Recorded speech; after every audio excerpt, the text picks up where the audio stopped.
Pass interference against Southern. So that will give Kensington the ball at the, let's see where they mark it, at the Southern 23. Kensington on the edge of the red zone here.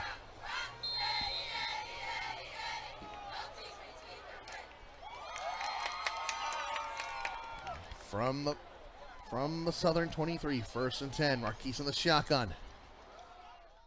Hello everybody, welcome into SFBN End Zone. My name is Ryan Chavitsky, back with here again on another wonderful Friday night. We just had you out at the Kensington South Philly game. We're going to get you right back out there, and then as the rest of our games get underway, we're going to take you around to our other games tonight. Got some great matchups on the slate, but enjoy Kensington South Philly. So 2nd and 13 coming up now for Kensington from the Southern 26. Kensington, of course, in the gold and yellow uniforms with the white pants and the pink socks, cancer awareness. Marquise will keep this one. Still on his feet. Mark him at the 21. Mark him at the 21, it looks like. I'll bring up a 3rd and 8 now.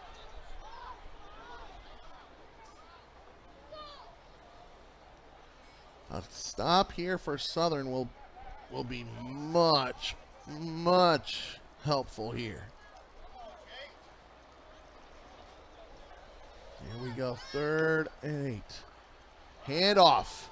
That's gonna go nowhere. Swallowed up at the 25. A decision needs to be made now. And let's see.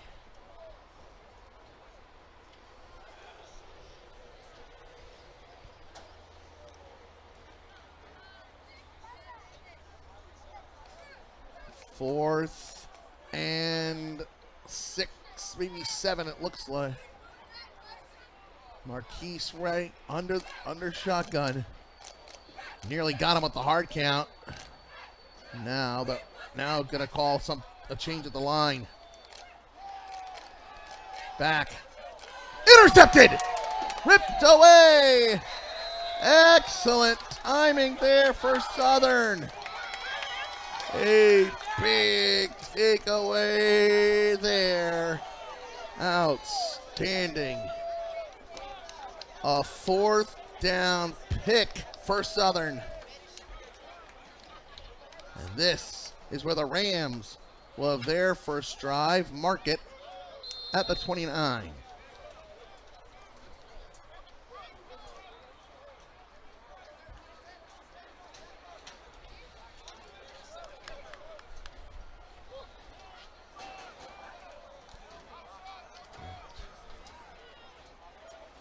All right.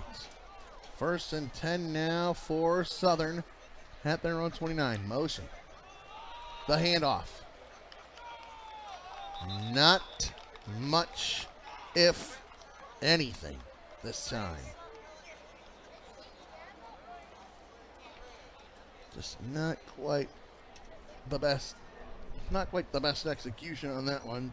Well scouted there by Kensington.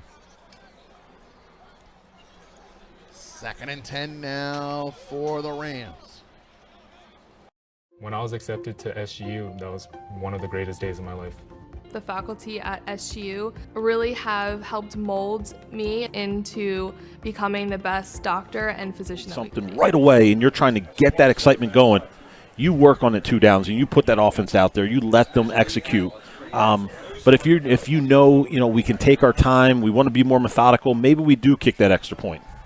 In the shotgun, drifting to his right, flag on the play. Drifts it to the end zone. It's tipped, and it will fall safely out of the back of the end zone. And we'll have to see what that flag is. Looks like it's going to be a hold. And I'm going to imagine they're going to decline that one. Unless, to your point, you push him back. And this is going to be a tough decision, I think, for Coach Ward. Because you could have 3rd and 14, but you want to give Nazareth another down. That's a tough decision, especially at this point, this spot in the field, because they're kind of right at the field goal range. Right, so Coach Ward decided to take them out of field goal range. But now have two chances. But that's very dangerous to go 14 yards. We saw the big chunk play on the previous third down on the onset of the drive. And that's like a catch-22, Matt. You darn if you do, darn if you don't, right? Well, you've made those decisions before, yeah, I would really imagine. Tough decision to make. There's a reason I'm up here and not down there. I don't have to make I'm up here with you, too. I don't have to make those decisions. So a long third down, say 3rd and 14, shotgun. And probably looking at two possessions or two plays here. Might have to get rid of it more than anything else. And dangerous pass nearly picked off. And that's going to be one that's going to be brought up in film session sometime this week. And that's when he's out of the pocket with the new grounding rules. He can, since he's out of the pocket, go ahead and throw it just out of bounds, but beyond the line of scrimmage, and just save the down.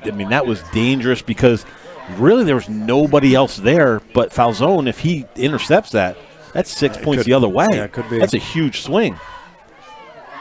So at this part of the field, they are going for it on 4th down. May have gone for it on 4th and 4. Now at 4th and 14. And you're right in that gray area. I think they're outside of their field goal range to be comfortable. Dropping back to pass. A screen across the middle, not going to be enough for the first down. A big stop there as it was complete to Keener, but dropped about the original line of scrimmage, or what was a few plays ago, and a good stand there by the Golden Hawk defense. What that does now for Coach Ward, that gives your team a lot of confidence. Nazareth, last week they got down early. Coach Ward talked about it. We kind of dug ourselves a hole, and we just struggled to get out of it. And we started to doubt ourselves. They had to regroup at halftime, come back and fought in that second half, played much better in the second half. This is a great start for Bethlehem Catholic in this game. So we talked about the Vasa brothers. Number 1, Caden, the quarterback. Number 2, Carter. Caden, a sophomore. Carter is a freshman. And flag before the first play of the day for the offense. It's going to be a false start, not the way you want to get things started, after you might have gotten some of that momentum. And I think for Bethlehem Catholic, obviously you don't want the false start, but minor hiccup, I believe. That's early jitters, ready to go, ready to play. Just getting moving too early. Good to see, though, number 2, Caden, our Carter Vasa, coming up to his offensive lineman and saying, hey, we're okay. Don't worry about it. Getting that brotherhood back after a tough loss last week. That's some leadership from a freshman who gets the handoff, and he's going to be stopped, and they're going to go back even further, a loss of 1 or 2 on the play. Let's take a look at the offense for the Golden Hawks. We mentioned the Vasa brothers, but you're remiss if you don't mention Jacob Sutton at running back. He runs much bigger than what he is. He comes in listed at 5'7", 170 pounds, but just plays with so much more power and size than that stature. And their offensive line is very talented. A lot of size, a lot of older veteran guys up front. They have the size. They need to get into their blocks, sustain those blocks, and lean on this defensive front of Nazareth.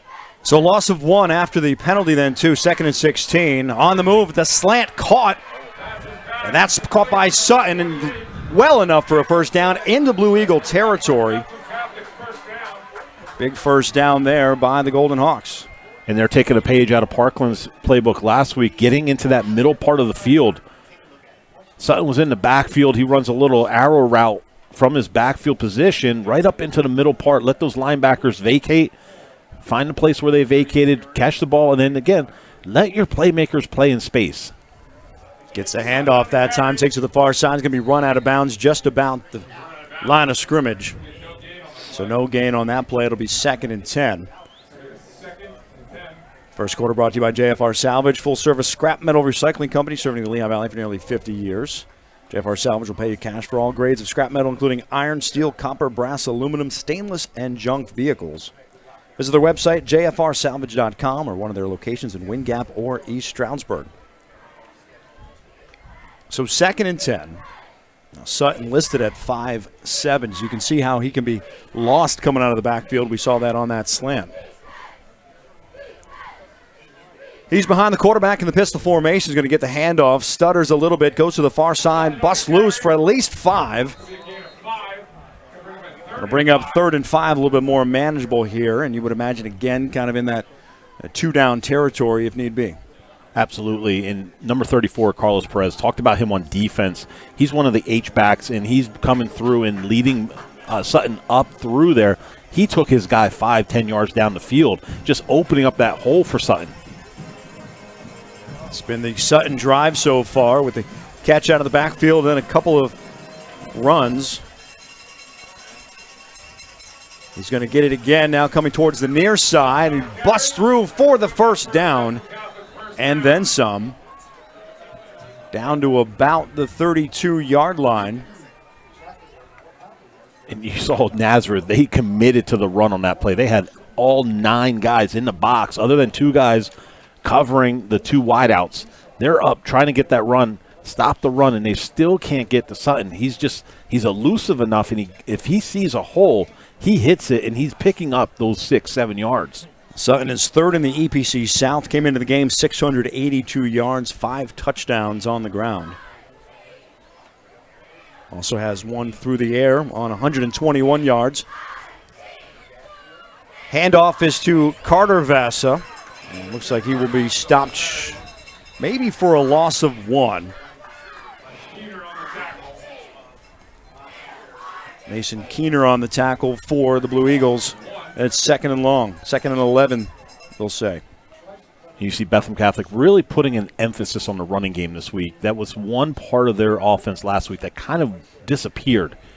Obviously, it disappeared because of the way the game went, but it disappeared early when it didn't have to. And credit some to Parkland. They're finding something in that running game tonight, and they're having success early on in this first quarter. I want to emphasize how big that stop was on defense. You don't have to play catch-up if you can come down and get that first lead. Flushed out of the pocket, a flag on the play. He's going to get back maybe to the original line of scrimmage. That is Caden Vasa. And I believe we're going to get a hold on the center, number 52, Michael Honorata. He had great position, and he was fine, but then just tried to muscle his guy to the ground by almost like hip tossing him.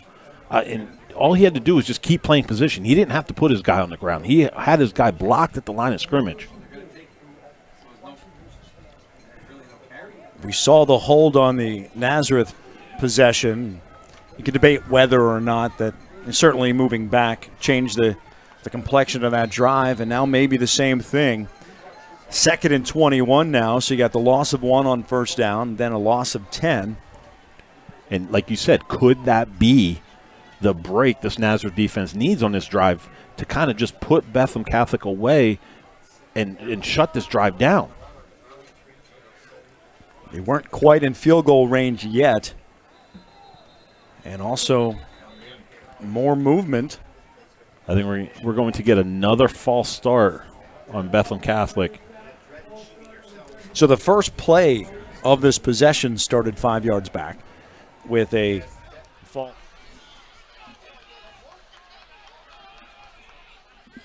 Brings the signal in from the Tigers. He's split to the bottom of your screen. Box and Wolski. Number 13, Alex Gillian. Bertolini back to throw. Throws complete out into the flat.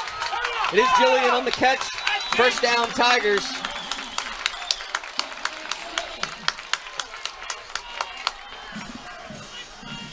Yeah, good pitch and catch there by. Play action. Just a simple little out route. Boyce in coverage for the Jags, eventually brought down by the other safety, Nolan Carroll. So they do manage to pick up that first down, get out of the shadows of their own goalposts. Ball right on the 20-yard line, just inside the 20.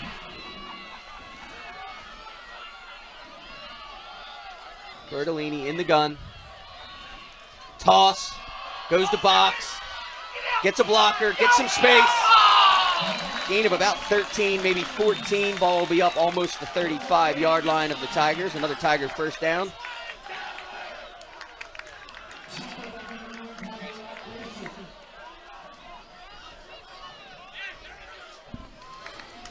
And brought down by Number 20, Nolan Carrolls.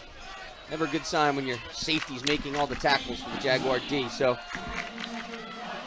Marble's been able to get the ball in space. Box the lone setback. Bertolini under center now. Toss or delayed handoff gives. Nothing doing. Loss of about a yard. Boyce, the safety, up. Makes that tackle. Initial contact. Britton also, number 47, the junior linebacker for the Vaughn sets the edge, and it is Boyce comes in, and then Britton and Massimo Ivorone in there on that play for the Jaguars. Good to see Ivorone back in after a bunch of time missed with a lower leg injury that worked his way hard to get back, so it's good to see him out on the field. Number 61, the junior defensive lineman for the Jags.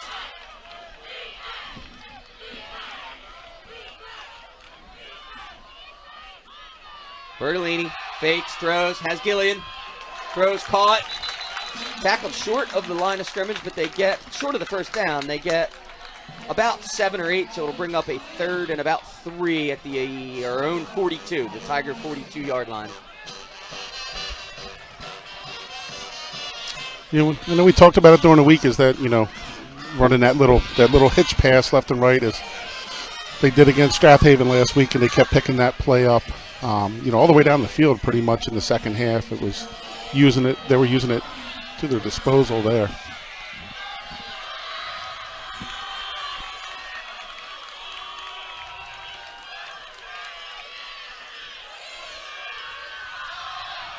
Throw caught, first down. Needed 3, got about 3.5.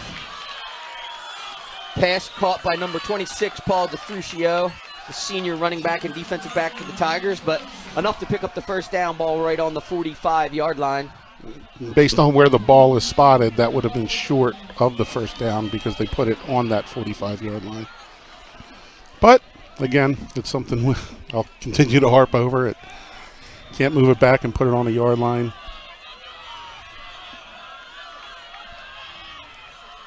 Motion man, DeFrucio again. The block by is nowhere to go. Actually does well just to get back to the line of scrimmage. That was sort of a jet sweep with the motion man coming across DeFrucio, but he just, Tigers really had nowhere for him to run. Jaguars did a really nice job of extending that play. Had 4 or 5 tacklers out there, ran laterally to get outside. Yeah, good job sort of stretching that play, and Luke Vaughn sort of waiting his time and waiting for the play to develop and making a tackle there, and, you know, gain of 1. So again, Jags have him in long. 2nd and 9 for the Tigers. Motion man comes around. Bertolini throws, complete, caught, first down, out of bounds. Oh, now Markham just short. They say stepped out of bounds at the Garnet Valley 47-yard line, so that'll bring up 3rd and 2. Pass caught by number 20, Trey Savior, senior wide out for the Tigers. Bertolini gets the call from head coach Chris Gicking. Back in the huddle. And I know with Coach Gicking, that's just a setup play for later in the game. Keep running that hitch, and you'll get a hitch and go eventually one of these times. So 3rd and 2, ball in the Jaguar 47. Marple-Newtown does not have enough. Yeah, Coach Gicking making sure that his wide receiver at the top of the screen was on the line of scrimmage. They only had 6 people on the line of scrimmage. Timeout, Marple. They just didn't have the alignment right. They had both split ends off the ball. And as they were lined up, they only had 6 men on the line of scrimmage, which is against the rules. So in a crucial 3rd and 2 here on this first possession, rather than potentially risking the wrong formation, the wrong call, and getting either a delay of game or illegal formation penalty, they call their first timeout. So our first timeout with 1 minute and 37 seconds here remaining in the first quarter. A game where you don't want to leave it, don't want to let the other guys hang around, as the give goes to Brensinger, and he goes into the end zone for a 7-yard touchdown run. The Falcons score with 1:51 to go, first quarter, and that makes it 13-6 in the McCaffrey's game of the night. It was a fantastic job. Kind of looked like a little trickery there, having him come from the left side over to the right. Nate Bagley kind of holding on to it, then handing it off to him. He's doing a great job, Pennsbury, of blocking and giving him free lane to the end zone. Yeah, well executed. I mean, he kind of walked. Yeah, he had like in for that touchdown. Didn't even have to have any effort, really. Pereira adds one more, and the score 14-6 with 1:51 to go, first quarter. As we come back up the field in the McCaffrey's game of the night, and again, Daniel McDevitt. Going to have him down on the field with our DiLorenzo's player of the game, DiLorenzo's The Berg Pizza, 8919 New Falls Road in Levittown, owned and operated by third-generation family member Tyler DiLorenzo, and he uses the same recipes his great-grandparents did back in the 1940s in Trenton's famous Chambersburg section. Try the only original Trenton tomato pie, other great gourmet pizzas, including their mustard pie, soups, fresh salads, hot sandwiches, and homemade pasta dishes, all served in a safe, clean environment. Eat in, take out, whatever. It's all good at the Berg Pizza. DiLorenzo's. Call 215-943-2605. That's 215-943-2605. DiLorenzo's. They also do catering for all affairs. DiLorenzo's, the Berg Pizza in the Vermilion Square, 8919 New Falls Road in Levittown, open Tuesday through Thursday from 11 a.m. to 8:30 p.m. They're open Fridays and Saturdays till 9 p.m. Sundays open noon to 8:30. DiLorenzo's, the Berg Pizza. Well, the Falcons make it 14-6 with a Brensinger touchdown run. And now Angelo Pereira ready to kick away, and had that kind of high-angled kick. This time a short-angled kick that will go out of bounds. And that draws the procedure flag. Don't forget to watch the Coaches Roundtable show every Wednesday night, brought to you by Lower Bucks Hospital. Looks like the Ghosts not going to ask Pennsbury to re-kick. They're going to take the football. Again, portions of tonight's game brought to you by Yardley Jewelers. Got a big liquidation sale happening from October 26th through December the 2nd. Yeah, it will be Abington taking the football at the 40-yard line.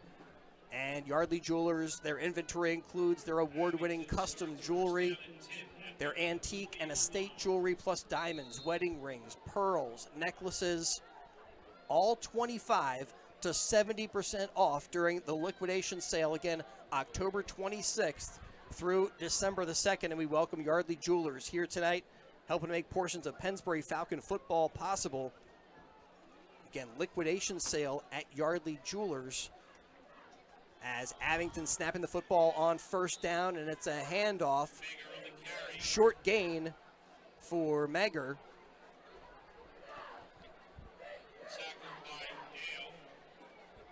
So 2nd and 8. Good job up front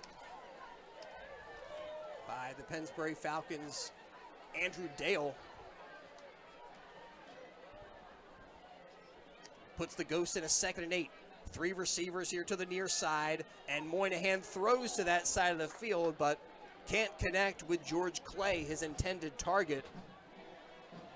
Incompletion stops the clock with 1:14 in the first quarter. Yeah, and like you said, a team that likes to throw, and they've done plenty of it so far here in this first quarter. Yeah, chucking it around that time. And again, they try to get guys the football with some opportunities to make some big plays. That time passed just a little bit too high from Moynihan, who backs up. He's got Mager on his right side. Falcons trying to get him off the field with a 3rd and 8. And it's another pass play. They throw to the outside, and it's incomplete. Tackles in the open field. Box is a good athlete. He's also a very good lacrosse player for the Tigers. Their lacrosse team has had tremendous success in the 2A playoffs the last 2 years. So Marple-Newtown strikes first. Up 6-0 here, first play of the second quarter. McMenamin on to attempt the extra point. Good snap, good kick, 7-0 Tigers.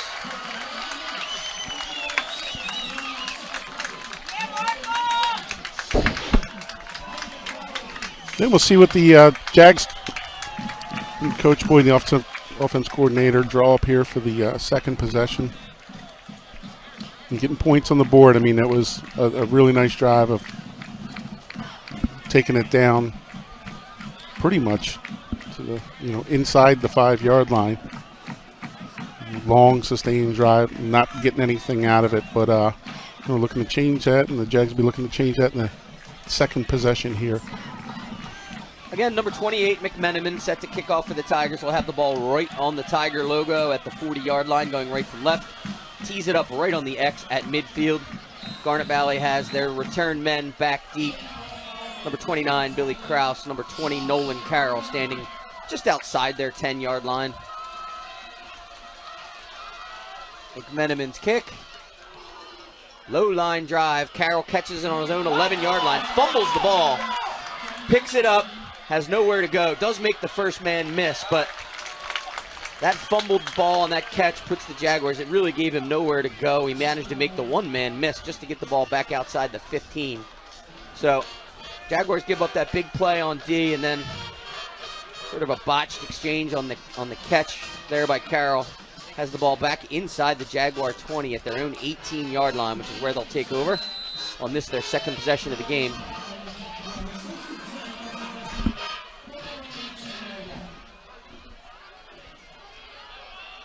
Larreris checks into the game, number 5 for the Jaguars. He's one of the slot backs. Jaguars fumble the first play from center, but do manage to get it back, I believe. Yeah. It is number 5. Oh, no, number 9, Lassick, the quarterback, actually ends up somehow getting the ball back. I saw him looking down at someone laying on the field.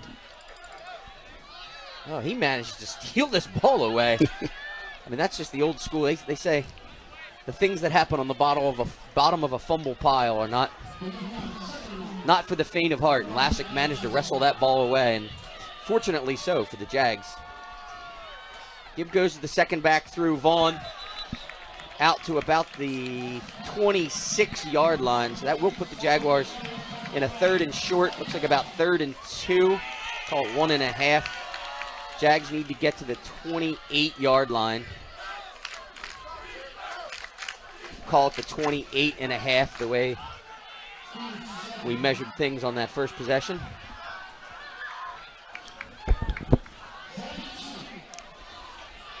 Ball outside the 25. Ball right on the 26-yard line for the Jags. Again, they need to get just past the 28. Lassick under center, Larreris and Vaughn the backs. Gibb goes to the first man through Vaughn. He up to the 29-yard line, so that will in fact be a first down. Jaguars, and just like we talked about Marple getting sort of out of the shadows of their own goalposts on that first possession of theirs, Jags do the same. It's always big on those drives after giving up a score like that, just to pick up that first down and keep the sticks moving and get some momentum going. Yeah, definitely good play call there. Needed 2.5, 3, and got 3.5, 4.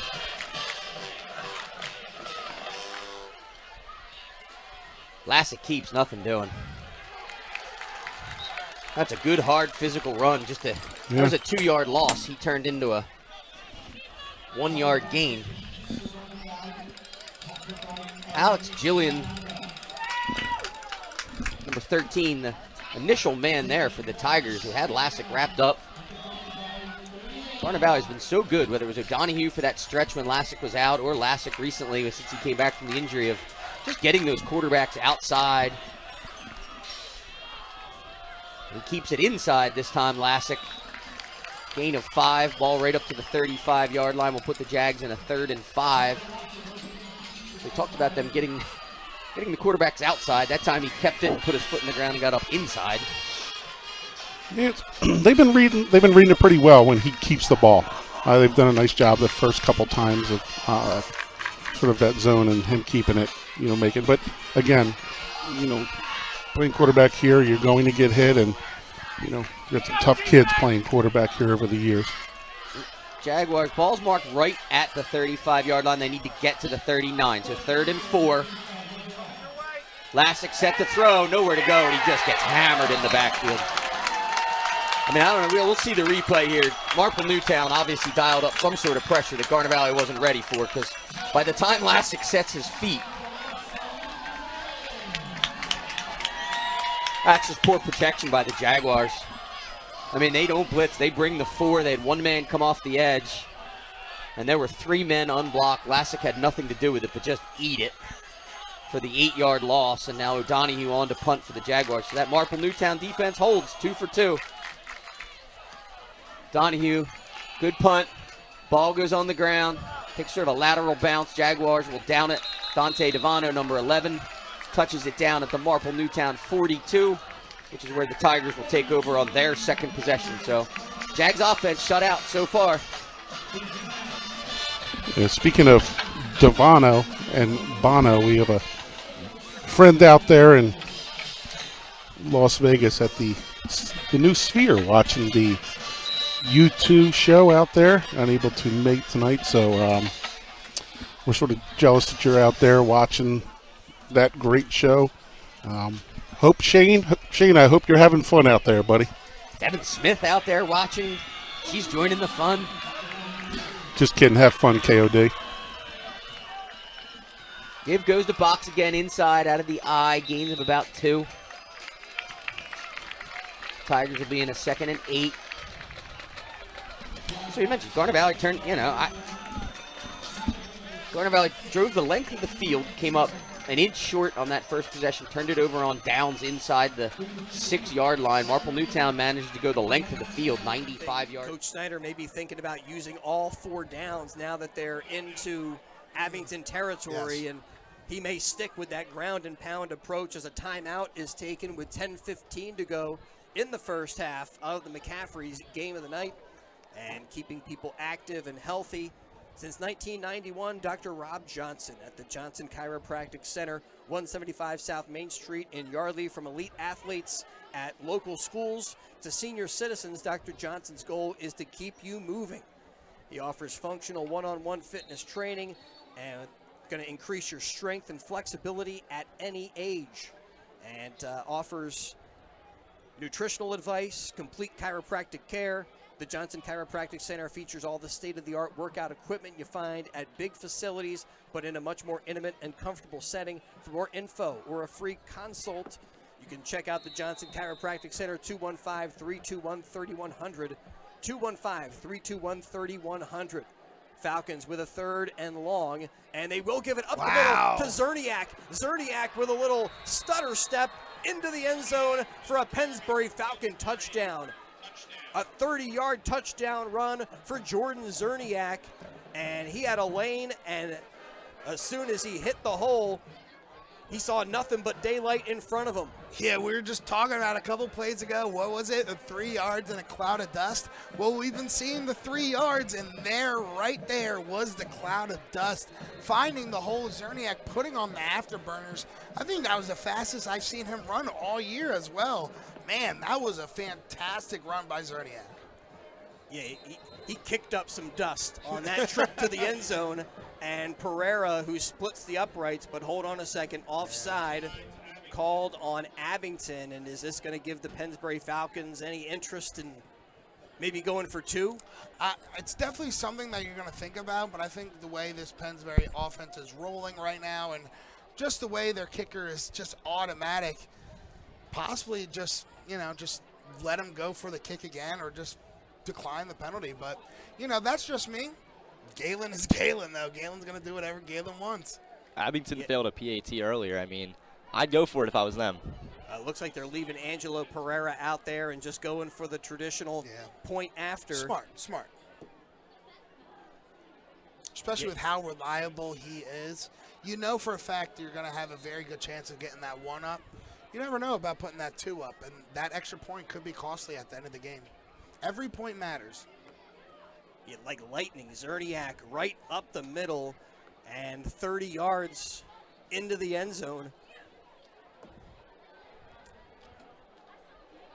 And now Pereira trying to tack on one more. Bagley sets it down. The snap was a little bit low, and the kick goes Cashing off. it in, that's been the problem.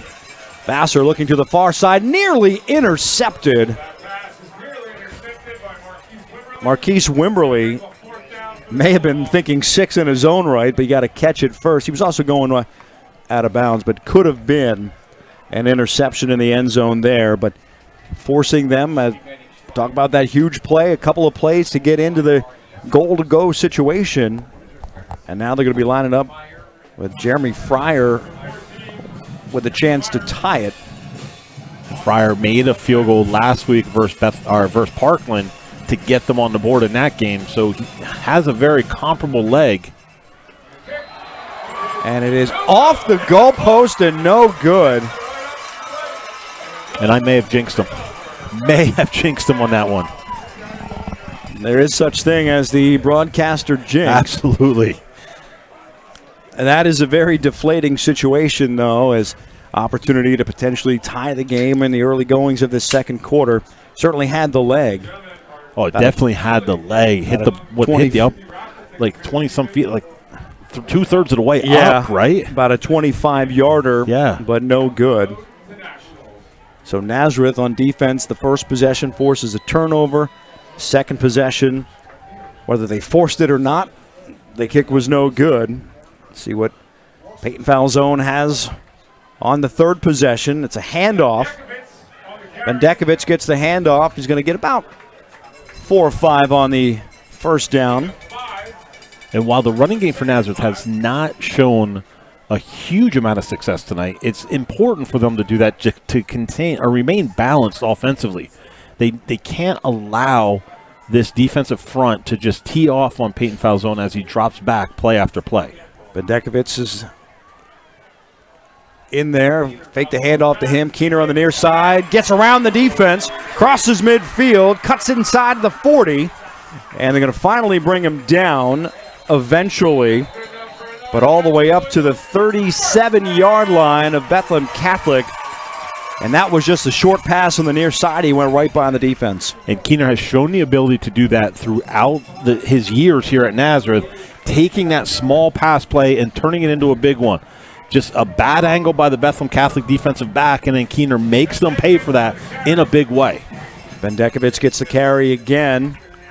Another short gain, about 2 or 3, about 2 yards, 2nd and 8. As we approach the 9-minute mark here in the second quarter. Bendekovich now to the left of foul zone. 2 wide receivers to the far side, Keener to the near side. Coach Ward talked about trying to not give up the big plays and get some on offense. They've got the ones on offense, but a couple of big plays here. Foul zone looking to go deep. Has Keener just outside the goal line. He's brought down about the 2-yard line. It'll be 1st and goal for the Blue Eagles. And Falzone looking the safety off and pushing him to the left side of the field, giving all that space to Keener. So Keener's on the near side, and Falzone looking to the left, getting the safety to go to Caleb Newsom, and then that leaves Keener free in the middle of the field. They fake the handoff, and Falzone gets into the end zone on the quarterback keeper from 2 yards out. First touchdown goes to the Blue Eagles. And that's a huge pickup for Nazareth, I think, to get them going and get that confidence going again. Being able to get down the field so fast, especially after coming away giving up no points. That's a 10-point swing right now for Nazareth. Nathan Baker for the extra point. It is up and it is good. And just like that, after a scoreless first, it's now 10-0 Nazareth.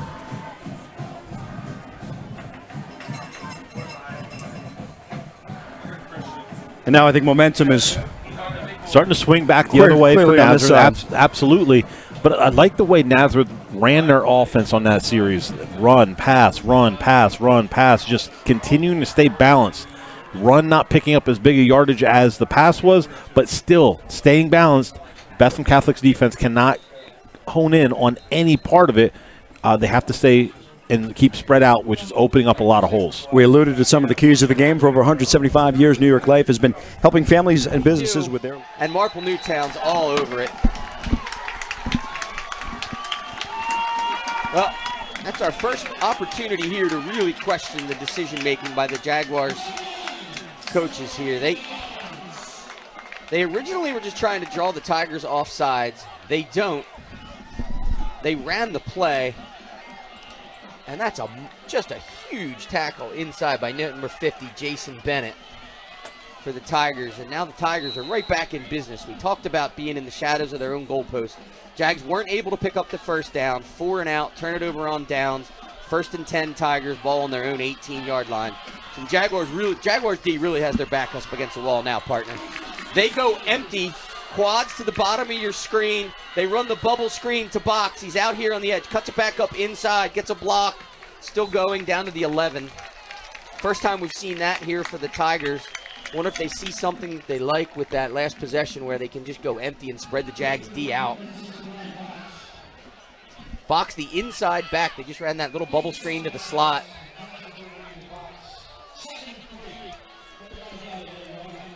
Yeah, you just said it. You know, the defense on the field made a nice stop there on 4th down for the Jags, and immediately back on defense here. Empty again. Bertolini in the shotgun, trips to the top of your screen. Bertolini looks, sets, throws, going to take off, nowhere to throw. Throws it now, wide open, touchdown Tigers. Nice throw by Bertolini, nice catch, good route by Xavier. And he was just wide open in that Jaguar defensive backfield. Yeah, really not getting any pressure on him here, and you know, with the hat on hat, and he had plenty of time to sort of scan the field and find the open receiver, and you know, nice pitch and catch there, and puts with the impending extra point. Jaguars in a tough spot now. They only have 1:59 left on the clock. Extra point is good. 14-0 Tigers. Jaguars have 1:59. They've had a hard time picking up first downs in these last 2 possessions, let alone be able to move the ball in chunk plays. So they have 1:59. They do have all 3 timeouts. It's important for the Jaguars to try and get down the field quickly and get points here. As you mentioned, the Tigers won the coin toss deferred, so they will start with the ball on the second half kickoff. So unless the Jaguars can go down and get some points, they'll have an opportunity to make it a 3-score game on that first possession, which, you know, the way this defense is playing right now for the Tigers, that's a tough task to ask the Jaguars at this point to come all the way behind from 3 scores back. Good field position. We'll see what they dial up. Pressure from the Falcons. They flush Moynihan, nearly get to him. He streaks down the field, stays on his feet, and eventually takes a hit and is brought down. It is a sack on the play. Wow, right there, Murray gets to him, but Liam Davis had a shot, gave him a bump. You got to wrap up. Yeah, that's classic case of wrapping up, because if you don't, they are going to make you pay. And Moynihan's that kind of slippery dude. You got to, and you know, a tough guy as well. He's going to see that play like 20 times in the film room. Well, it still is a good job by the Pennsbury defense to stop Abington for a loss and bring up 4th and 12. And, yep, they're going for it again. This time, 4th and long. Aggressive team. From the 44-yard line. Pronsani goes in motion, and they throw over the middle to Cunahan, but the ball goes off of his hands, incomplete. And Cunahan, right as that pass was coming in, he was sandwiched by a couple of Pennsbury defenders. I'm not sure if that played a part in him not being able to come up with that grab. Yeah, just looked like it was a little bit out of his reach as well, a little bit overthrown. But, yeah, this Abington team not afraid to go for it on 4th down. You see it right there. They're going to try all game long. So the Falcons turn them over on downs, take over. 1st and 10 from their own 44, 6:09 to go in the first half, and a 20-6 lead as Bagley drops back, looks to throw, rolls to the far side, and delivers low. Looked like intended for Walker Murray, but incomplete, brings up 2nd and 10. He had a golden opportunity with the tight end out in deep on the field. Wide open there. As we've seen this season unfold, we've seen Coach Snyder call on Nate Begley to do more things from the quarterback spot, throw the football, roll out into some space as he did on that last play. And that's great to see. That's the kind of thing that could pay dividends. Again, the Falcons right on the cusp of the PIAA District 1 playoffs and the 17 spot. But if they get in, they're going to be tangling with one of the top teams in the area as the give goes to Zerniak. And Jordan Zerniak grinds out a 4-yard pickup. He's up to the 49.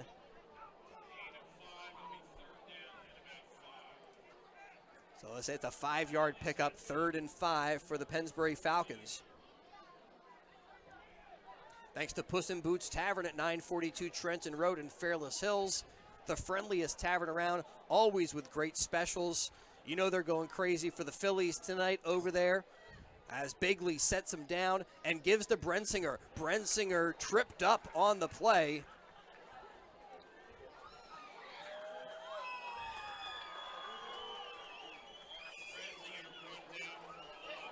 Brensinger's been a threat tonight. I mean, he's got 89 yards already, and he's been that star-studded player. The kick return, almost coming in for a touchdown that took him down to the 20. He's just been the guy to look out for at that running back position. And a great individual effort that time by Eric Hopkins to get Brensinger with a bit of a shoestring tackle and bring out kicker Toby Kubitsky. Kubitsky takes a low snap. He's got time. And another spiraling kick, fair catch called for and brought in at the 18. And that is Clock stopped with 49 seconds remaining. They wind it. Clocks are not set, but the clock's running. 42. Vlasic rolls right, bottom of your screen. Backside pressure, throws. He's got Devano caught. Jaguars. Touchdown, Jags. Oh, it's going to come back for a... The catch is going to count. There will be a either block in the back or hold called on number 5, Ron Larreris, downfield. You can see the flag come in right at the 5-yard line. We got a replay here. Devano catches it, breaks the first tackle here. No, block in the back. Really wasn't necessary, it's a block but in the back. It's so from the spot of the foul at the 4-yard line, which is where I think they marked it, it'll come back out to about the 14. Jaguars will have a 1st and 10 from the 14-yard line. 33 seconds remaining. We've got a couple things going here. Jaguars now do have all 3 timeouts, but realistically, play-wise, with only 33 seconds, they probably only have 4 plays. You could say they could pick up the 1st down, but throw to Lopez. Caught. Oh! No, broken up. oh, okay. I thought he had possession coming down. He was holding on. He must have been holding on to the Marple-Newtown defender's helmet. He had something in his hands. Good throw by Vlasic up over the coverage. Oh, no, yeah, he doesn't maintain possession of the ball. He had it up over top of the defensive back, who had pretty good coverage. And he got his head around at the last second there and tried to make a play on the ball. Jags 2nd and 10 from the 14-yard line. I think the Jags really have to throw the ball here. Vlasic has to roll, throws into the end zone, overthrown. Vlasic was not able, again, we just talked about it a few minutes ago, not able to set his feet. He's got to run for his life. He plants his feet. That was backside pressure there. It was just backside protection, nowhere to be found. It came unblocked off that backside edge. It was Michael Parsons coming off that edge. So Jags now, again, 22 seconds. Vaughn the single setback. Give goes inside to Vaughn, makes one man miss. Jags will use their 1st timeout. Right at the 10-yard line. Clock stops with 16 seconds remaining. Bigger than that is the fact that it's 4th down and about 6. Jags look like they have to get the ball inside. The chains are just inside the 15-yard line, so they have to get the ball Well, to be safe, say the 4. So it's 4th and 6. Ball is spotted just outside the 10. Certainly can't overstate the importance of this particular play in this first half for both these teams. Jags, if nothing else, need to pick up 6 to get the first down and call a quick timeout, which should leave them with about 8 seconds. And this timeout, their second of the half, brought to you by Culligan Water. Culligan Water asks, when is the last time you had your water tested? Get a free in-home water assessment from Reynolds Culligan. Visit yourwater.net for more information. Coming up at the half, we will hear from our student reporter, Santos Martinez. If you would like to take part in that as well, if you're a student from any D11 school and are interested in broadcasting, journalism, or photography, check out d11sports.com. Follow your dream and get close to the action as you take part in our student internship program. For more information, contact your athletic director or reach out to Al or Dave at d11sports.com. Home, auto, life, and business. Brusky Insurance Agency has you covered with more than 50 years of experience. Give their friendly staff a call. Both defensive backs go to the man at the top of the screen on the seam route. And you see Devano just runs that hitch inside the hash mark. You see the replay here. Devano, the back at the top of your screen. Both defensive backs go to the wheel out of the backfield on the little out and up to Lareris. And Devano just sitting wide open on that hitch, and Lassick made no bones about it. Put it on his hand, so we are an extra point away from Kai Lopez at making it a 14-7 game. Good snap, good hold. Kick right down the middle. No good. Wide right, I guess.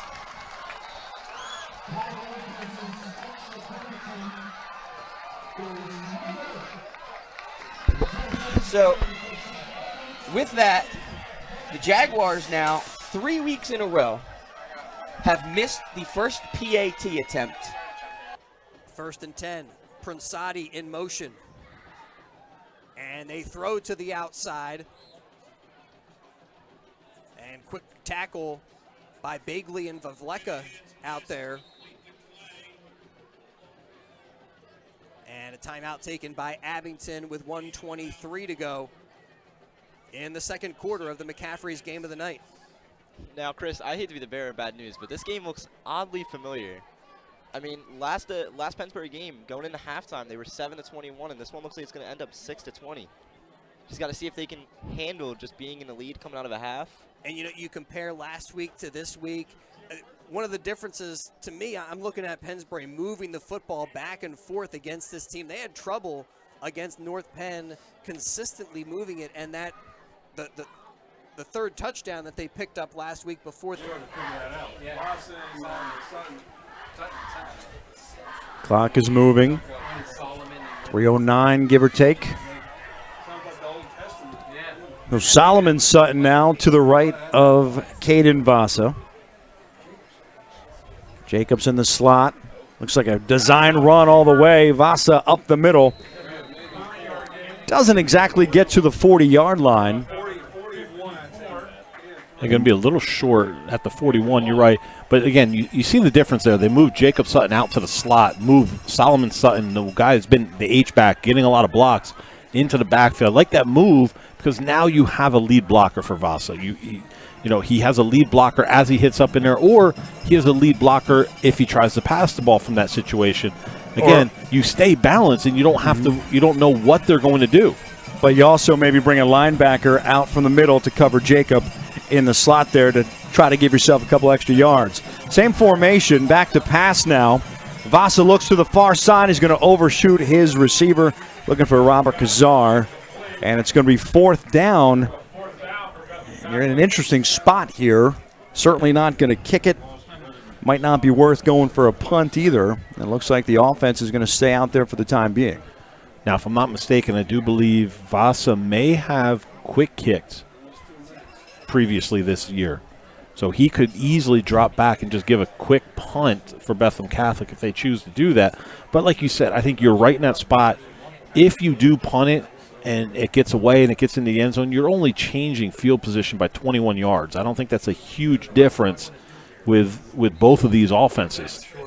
They're going to have to burn their last timeout as well, because if you're going to go for it, you certainly can't lose 5 yards with the delay of game. The timeout brought to you by Culligan Water. Culligan Water, ask, when is the last time you had your water tested? Get a free in-home water assessment from Reynolds Culligan. Visit yourwater.net for more information.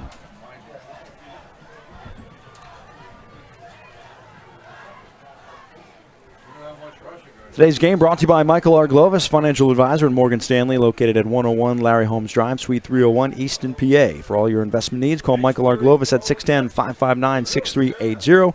Morgan Stanley Smith Barney, LLC, member SIPC.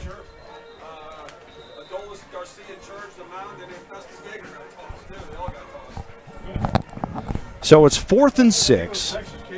Offense is out there. Not putting anybody deep just in case there is the quick kick, but not exactly. Certainly don't want to give up. You don't want to play 10 on 11 with that either. Does drop back to pass. Quick hit across. Looking for Sutton on the slant. And it is a turnover on downs. Maybe rushed it just a little bit.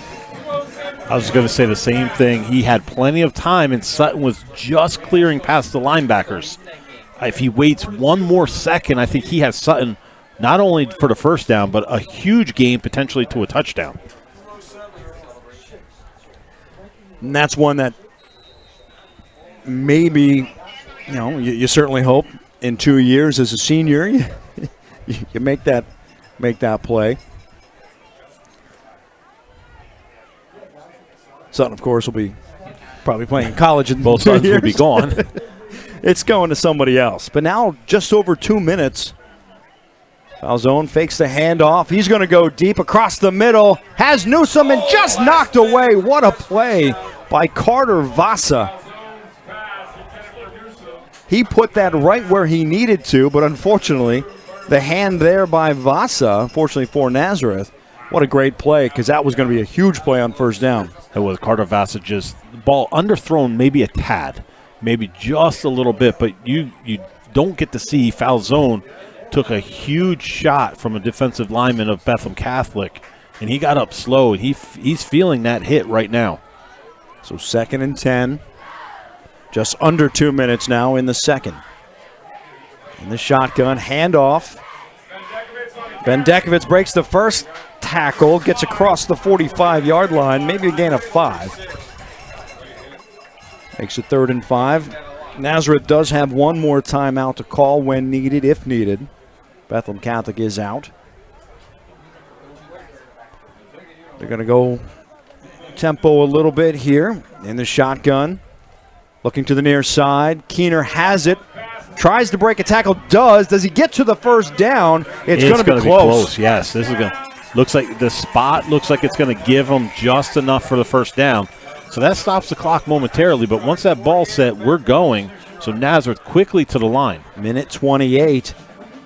Handoff again. Bendekovich breaks the first tackle. Where have we heard that before? Gets about 6 or 7 yards.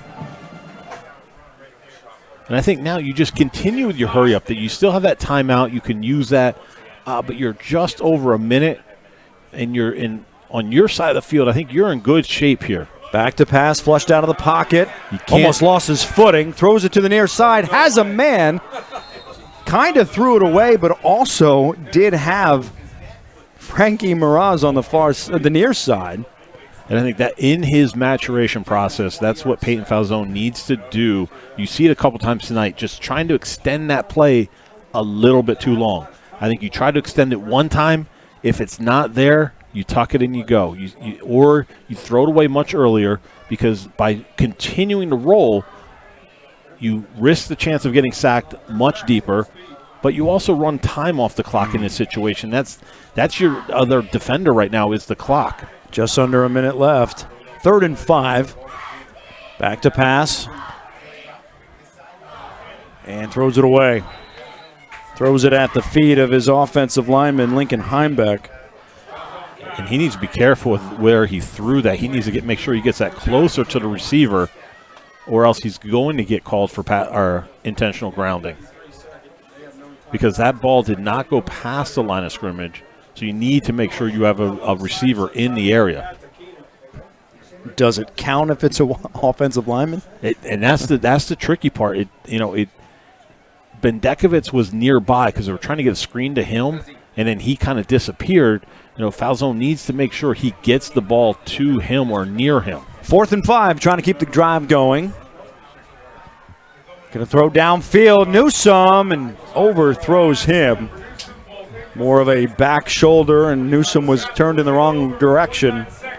And he had Newsome just put the ball too far behind him and out of bounds. So Bethlehem Catholic will take over. 45 seconds left, no timeouts, and that's why the risk was worth it going on 4th down there. It'll be interesting to see what Bethlehem Catholic decides to do. Do they try to push the ball downfield and risk the chance of giving the ball back to Nazareth, or do they just run the ball and maybe just run the clock out? With the way those slants, for the most part, have worked, they've gotten some big chunk yardage. Sutton's in the backfield to the right of Vasa. Going to go with the slant, looking for his brother.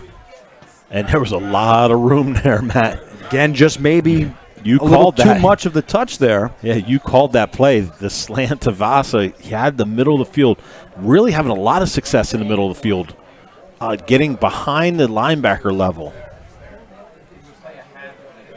So really, the last couple slants has been more about the touch. The play's been there. And that's where I'm certainly not taking knees here or being conservative, but you've got the weapons. We'll see what happens. 2nd down, back to pass, flushed out of the pocket towards his right. Looking for a man, fires, and it is caught. Good for the 1st down to Sutton across the 50-yard line at about the 45.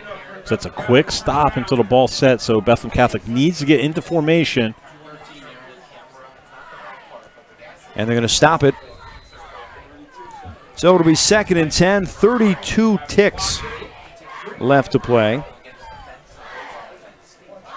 Talking to Coach Ward prior to the game, can you get the ball to the 20-yard line? That's where he'd be really confident. I would think, end of half situation. If you're a little further than that, you take a shot. I think you're right. You want him out there, but how close do you have to get is the question. And you saw the strength in his leg on that earlier field goal that hit the upright. I mean, there's a lot of strength in there. Well, moving back 5 yards with a false start, not the way you want to go. Not at all. They've been hurting themselves with that throughout the night. 32 seconds left in the quarter. First half action.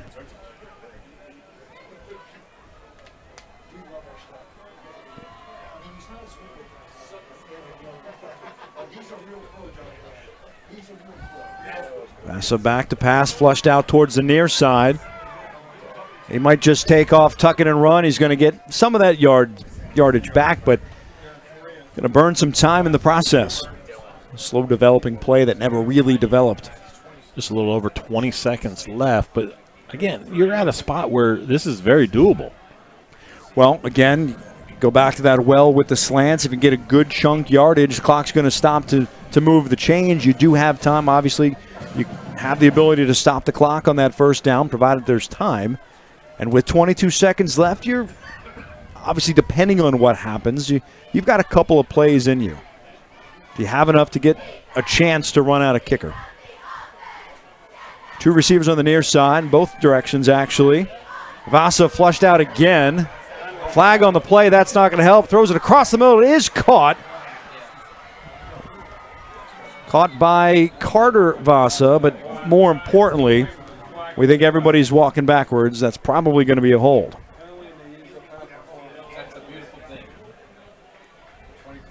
The ineligible receiver downfield instead. Either way. We have ineligible receiver downfield as well as a holding.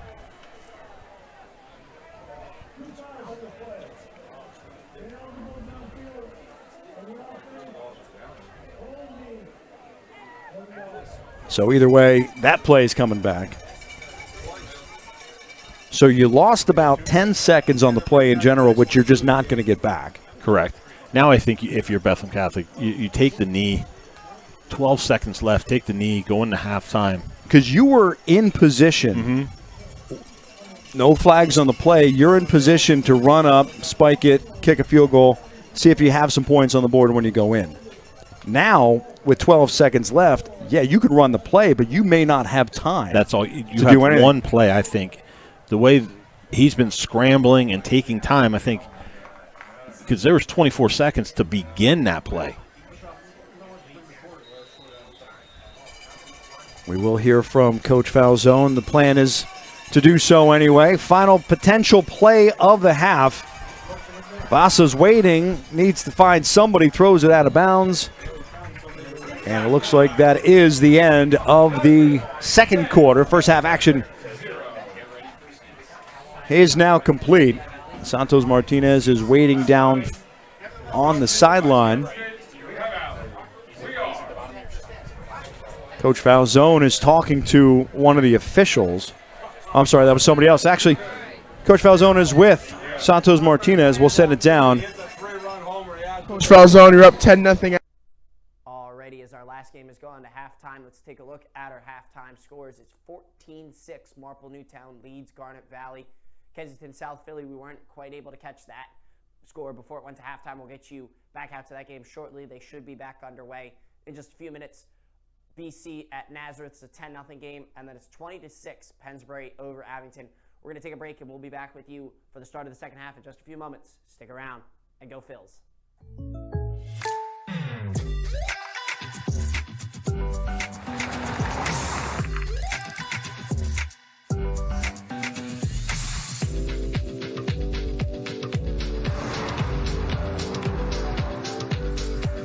For your surprisingly great rates, contact your local State Farm agent today. If you want the real deal, call State Farm agent Eldion Padulary in Feasterville, Trevose today. Like a good neighbor, State Farm is there. Hi, I'm Tommy Green, former pitcher for the Philadelphia Phillies. When I was in high school, it was very important to me to show scouts what I could do. My friends at Payroll Service Solutions are huge supporters of high school sports and the Sports Fan Base Network. If you're a small to medium-sized business in need of a payroll company, contact Payroll Service Solutions. Not only will they take care of you, they will continue to support the community. For more information, contact Payroll Service Solutions at 215-624-0922 or 866-PAY-EASY. When disaster strikes, we restore order and your peace of mind. Roberts & Gamble, your #1 source for storm damage cleanup and property restoration. Licensed and fully insured, serving central New Jersey and eastern Pennsylvania since 2010. Hi, I'm Marty Bystrom, former pitcher for the Philadelphia Phillies. In my experience in Major League Baseball, I know how important it is for high school athletes to gain exposure. My friends at Payroll Service Solutions are huge supporters of high school sports and the Sports Fan Base Network. If you are a small to medium-sized business in need of a payroll company, contact Payroll Service Solutions. Not only will they take care of you, they will continue to support the community. For more information, contact Payroll Service Solutions at 215-624-0922 or 866-PAY-EASY.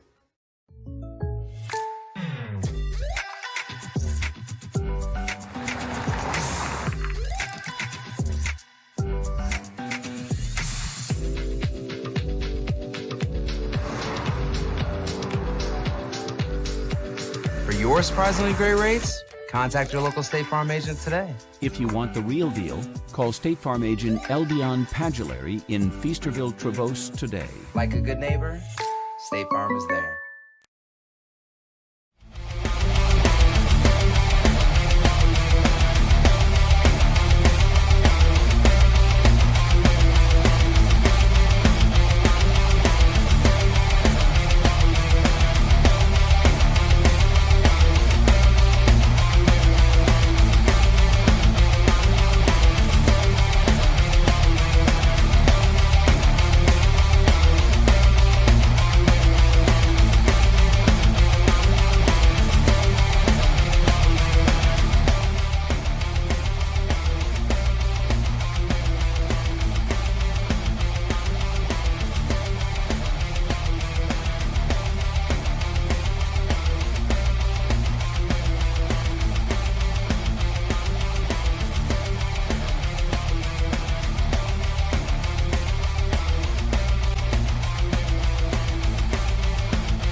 Bethlehem Catholic tries to get going back. Logan Harchick, who had a great defensive play earlier, drops the interception. That would have given them the ball back earlier. So he's back to square one, too. But again, 4th down, they're getting the ball back on the punt anyway. Nazareth got things going, and you thought just as they were going to get down the field, try to get some more points. But then, credit again, defensive highlights. Carlos Perez, a spark plug for Bethlehem Catholic, puts the pressure on foul zone, gets the sack. Nazareth tried to get the ball deep again. Carter Vassa this time just gets his hand in there just enough to knock the ball away. That ball's thrown a little bit further. I think Caleb Newsom catches it and potentially does get into the end zone for a touchdown. But credit Carter Vassa. And we say we want to look for highlights. And, you know, when you typically say highlights, you might say, well, you know what, there weren't many highlights. There were a lot of defensive highlights. There really were. The Halarczyk play. Kensington, nice run there by, I believe, Taryn Breton Johnson. And that will put Kensington in the red zone as the clock will roll just about 4.5 remaining in the third.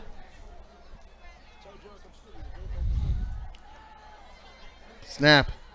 Rolling over the right. Big hit there. That play, they rule it incomplete, in fact. Knocked the ball out. Good stop there.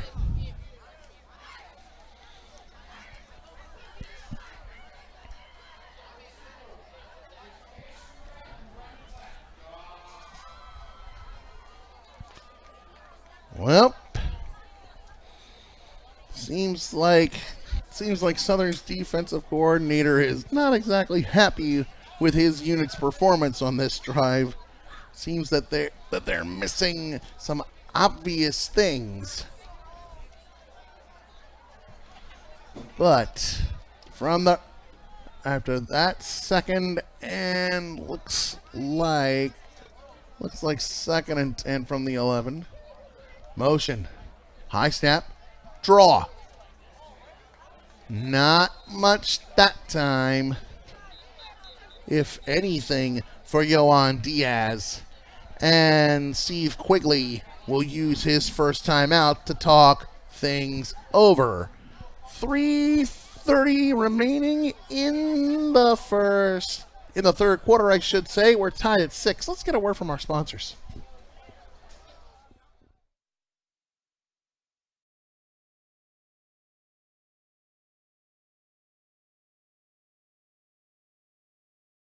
Hi, I'm Tommy Green, former pitcher for the Philadelphia Phillies. When I was in high school, it was very important to me to show scouts what I could do. My friends at Payroll Service Solutions are huge supporters of high school sports and the Sports Fan Base Network. If you're a small to medium-sized business in need of a payroll company, contact Payroll Service Solutions. Not only will they take care of you, they will continue Serving the Lehigh Valley for nearly 50 years. JFR Salvage will pay you cash for all grades of scrap metal, including iron, steel, copper, brass, aluminum, stainless, and junk vehicles. Competitive pricing and superior service are just a few reasons you should choose JFR Salvage for your scrap metal needs. Completed, so hopefully that's the case. Looks like Garnet Valley will be kicking off from right to left on your screen as you're looking at it right now. The giant Marple-Newtown Tiger logo. You can see the official right at the 40-yard line there, about the nose of the Tiger. So Garnet Valley will be kicking off from right to left.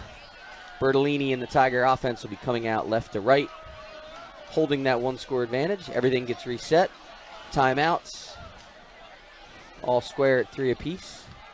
Coach Becker, what do you look to see here in this second half, at least from the Jags standpoint, and what they have to do defensively to sort of limit? 3 receivers again to the far side, 1 to the near. High snap, able to come up with it, finding his way, able to escape, but can't get there, can't make it, and Southern with a massive 4th down stop. Kensington saying they got to the marker, but I don't think they did. Wow. They definitely didn't. They marked the ball at the 8. Maybe they were saying there was a penalty, but whatever it was, Kensington believed was the case, the officials disagreed. And Southern will take over here at their own 8, it looks like. On first down. Not much. Gain of 2, maybe. Not bad, I suppose. Better than nothing. All right. 2nd and 8 from the 10 coming up.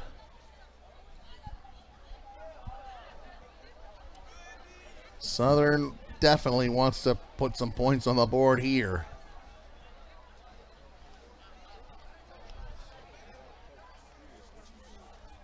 Here we go. On the handoff. Gain of about 4, it looked like there. I think I saw 2 Kensington guys lose their lids on that play.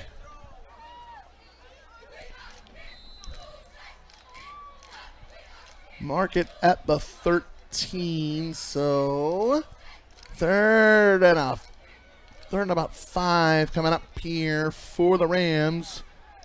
Deep in their own territory. They definitely want to come up with something here.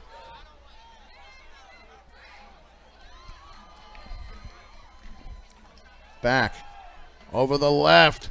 Finds a man. First down and more. 35. Brought down there. Excellent work. Gain of 22 and a first down. Nilaj Armstead pulls it in. He's been the big play guy for the Rams thus far tonight. Had the touchdown catch earlier, and he has pulled off quite a couple of chunk plays here. 1st and 10 here for Southern from their own 35. 2 tight ends, 2 receivers in the pistol.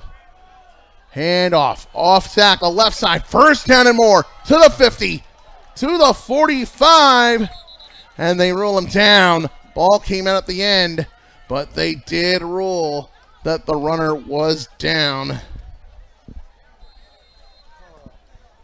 And whistle blows here. Let's see. Looks like, I'm not sure, but I think there might have been a timeout. Let's see. No, they were just waiting. We're inside a minute. We're actually inside 45 seconds remaining in the 3rd quarter. Again, 2 tight ends, 2 receivers. One of the tight ends in motion. Up the middle again. Takes a hit. Still powering his way forward. Gain of...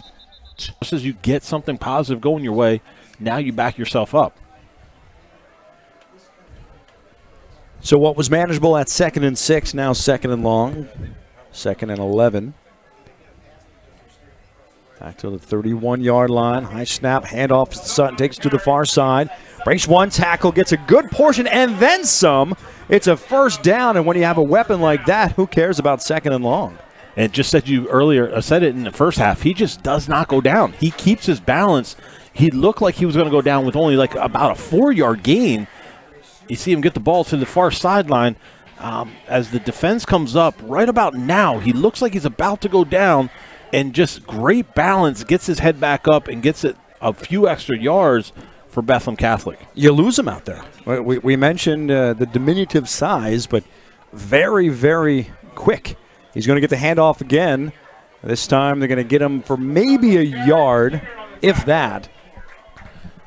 And Bethlehem Catholic fortunate that they did not get called for a false start, as the one H-back was leaning forward before the ball was snapped. I believe that would have been like their 7th false start, 7th penalty tonight. It has been a bunch. Wide receivers to either side, H-backs as well. Hand off to Sutton, gets the lead blocked by Perez, takes it to the far side, and again thwarted.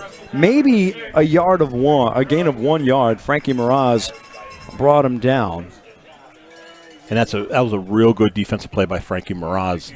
Just reading it, scraping behind the defensive line and the line, just riding out. Then as soon as Sutton shows, he shows on the perimeter and just gives a short gain for Bethlehem Catholic to give him a 3rd and long, just quickly into a 3rd down situation.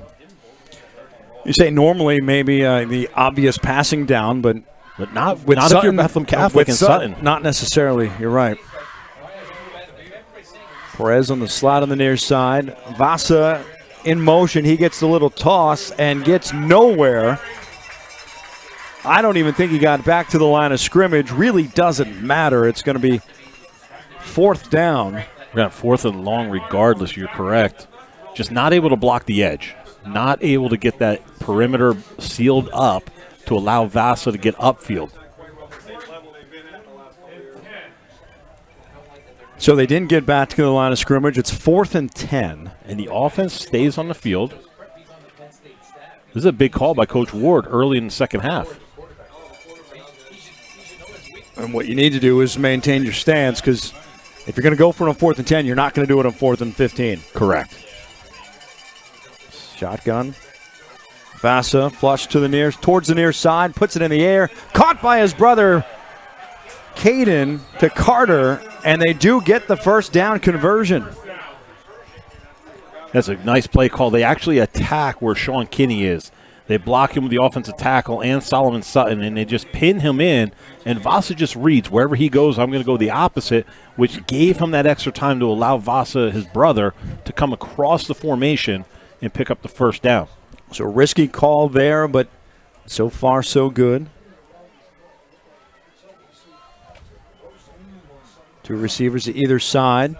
Solomon Sutton, the H-back. They fake the handoff to him, and it's a design run towards the far side. Vasa, the keeper, gets up to about the 20-yard line. Should be about a yard or 2 short, but a manageable 2nd and 2.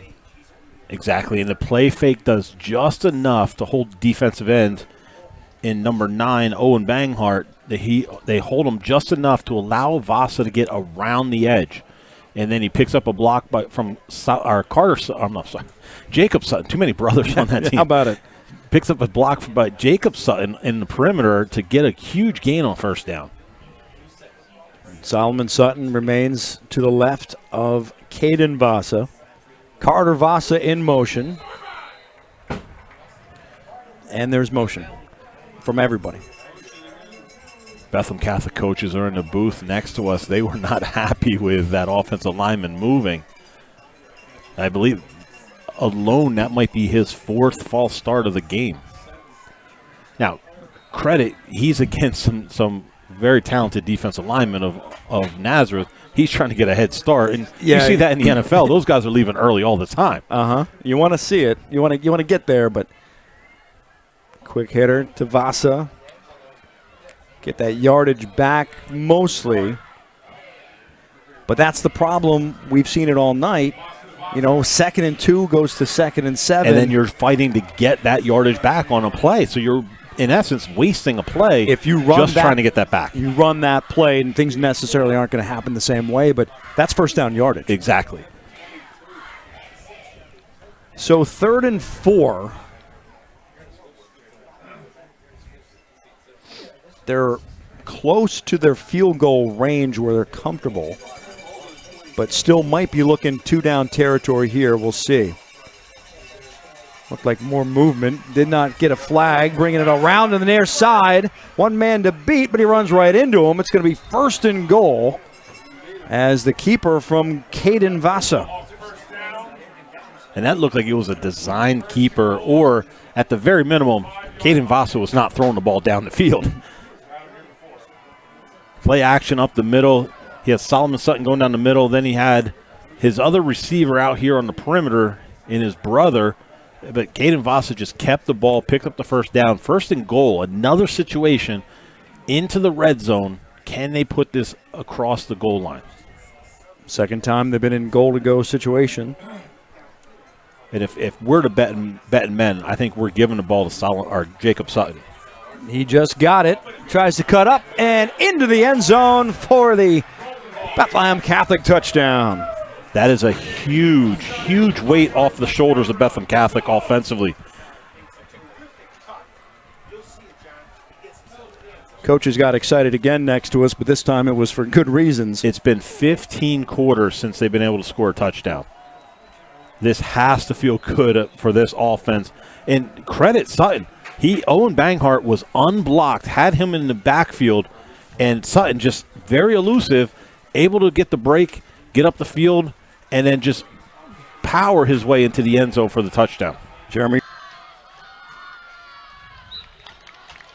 Gain of about 2. Jags can pick up a first down at the 6-yard line.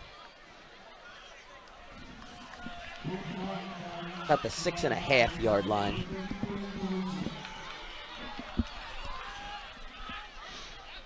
And it's definitely, 4-down territory here. You need to put points on. 6 minutes halfway through the third quarter here. Motion man, Lopez. Lassick keeps nobody outside. Lassick, touchdown, Jags. Really good read by Tyler Lassick, the senior signal caller for the Jags. We talked about it in the first half with that. The Jags throughout the season, their ability to get the quarterbacks outside in space with that triple option deception. They do. The defensive end bites down and runs right by Lassick. And a good downfield block by number 11, Devano. So he did it first catching the ball, and then on that one, just the stalk block out on the corner, and Lassick able to read that block, step up inside it. Jags obviously down 2 because of that missed extra point. Keep the offense on the field. Will go for the 2-point conversion to try and tie the game. Fake, rolls out. Lassick nowhere to go. Throws back in the middle of the field, incomplete. So Jaguars ran play action, and the Tigers had it red all over, and Lassick a really good job of just keeping the play long enough. He wanted to do that rollout again, could not because of the pressure. Tries to throw back inside to junior tight end number 42, Caden Ollinger, and ball just back inside. Ollinger unable to hold on. So with that, 5 minutes and 54 seconds. See Nazareth offense in the second half. What are they going to come out in, and where are they going to try to attack this Bethlehem Catholic defense? Wemberly is to the right of foul zone. Gets the handoff and dropped immediately for a loss of about 3 yards on the play. Jacob Lance, defensive end, with the tackle for loss. And when they look at their defensive ends, you have Jacob Lance, number 66, and number 5, Robert Williams, who's listed as a linebacker, but he's up playing more as a defensive end. Those two have been bookends for Bethlehem Catholic defensively this season. 3 receivers to the near side, 1 to the far side. Foul zone back to pass, looking on the far side, comes up short.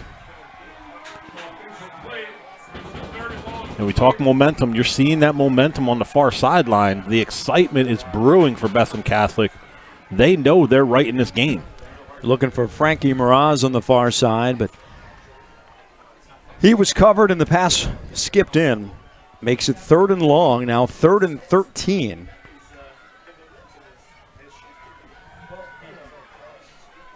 This would be an interesting call by Bethlehem Catholic defensively. Do they come after foul zone?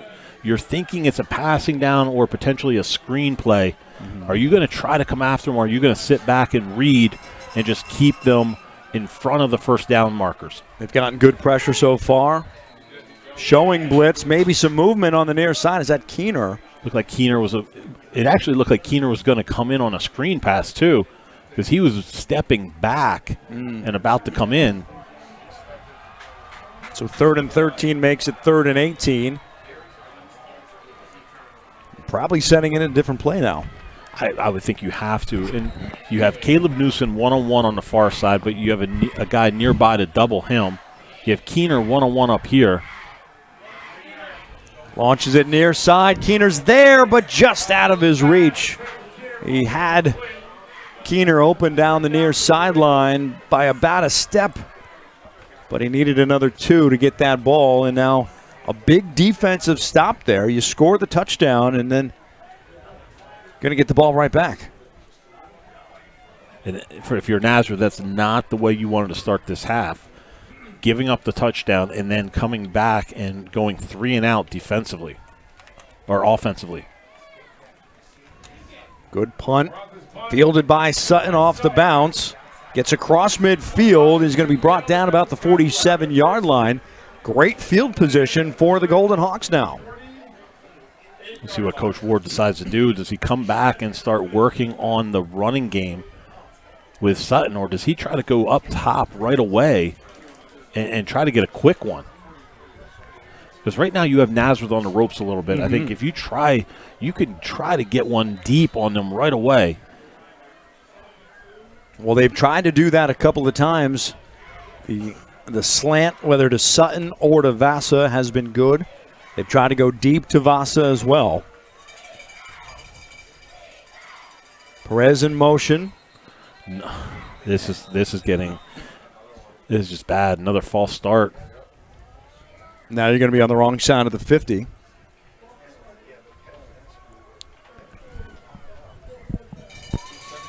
And we haven't really been counting these, but there are certain. We're up to 7 or 8. There are right certain now. people in this press box yes, that are. They are. Now they've been doing a nice job of kind of making up for that at times.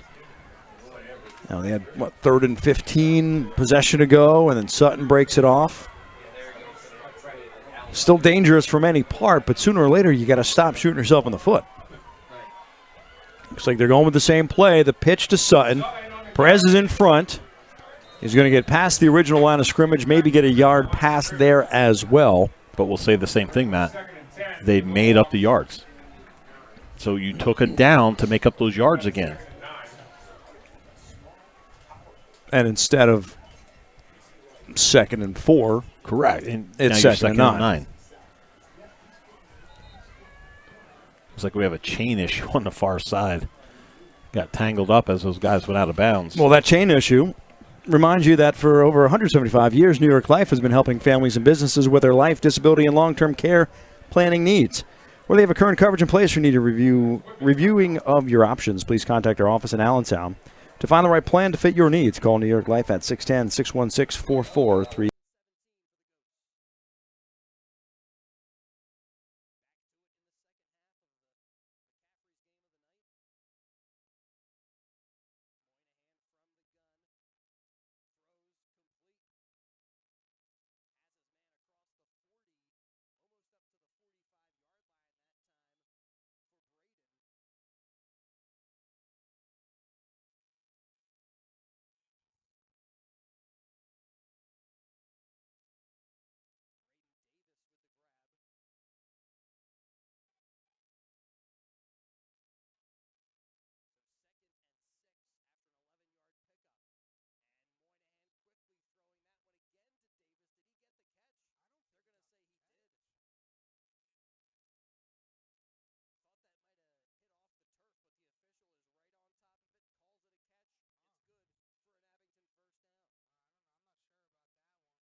Touchdown, Kensington.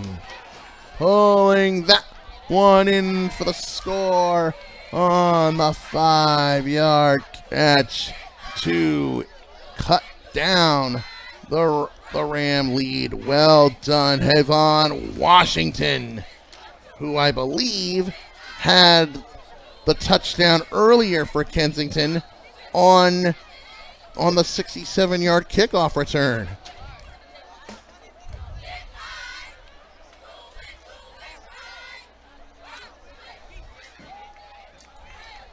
Going for two here. Marquis in trouble. Thrown down. The two is no good. So, we were wondering how Kensington would respond after Southern's touchdown drive. They respond with one of their own in just 58 seconds. Just over 7 minutes to go. 8-point lead now for the Rams, 20-12.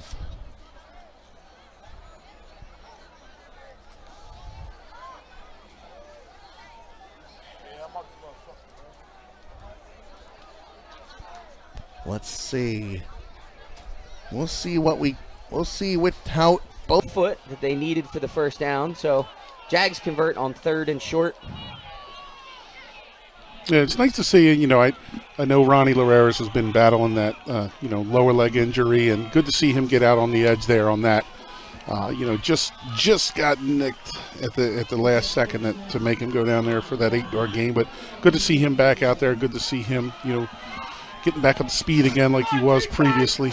And his open field speed seems to be getting back to where it was before the injury. Lassick keeps inside. Good run. Makes men miss. Gain of about 18. Down to the Marple-Newtown Tiger 30. That's just a quick hitter. You can see Lassick. Good read. Puts his foot in the ground. Gets upfield. Yep, right there. Marple-Newtown did a good job when they've been able to set that edge on the outside play. That last touchdown, they didn't. The defensive end got sucked down, and Lassick made the read. That time made the right read. Put it in the ground and got upfield. 1st and 10 on the Marple-Newtown Tiger 30-yard line. Bubble screen, throws to Lopez, has room, makes the first man miss, has a block. This is coming back for a hold on number 11, Devano, out on the edge. We will obviously certainly see the replay here.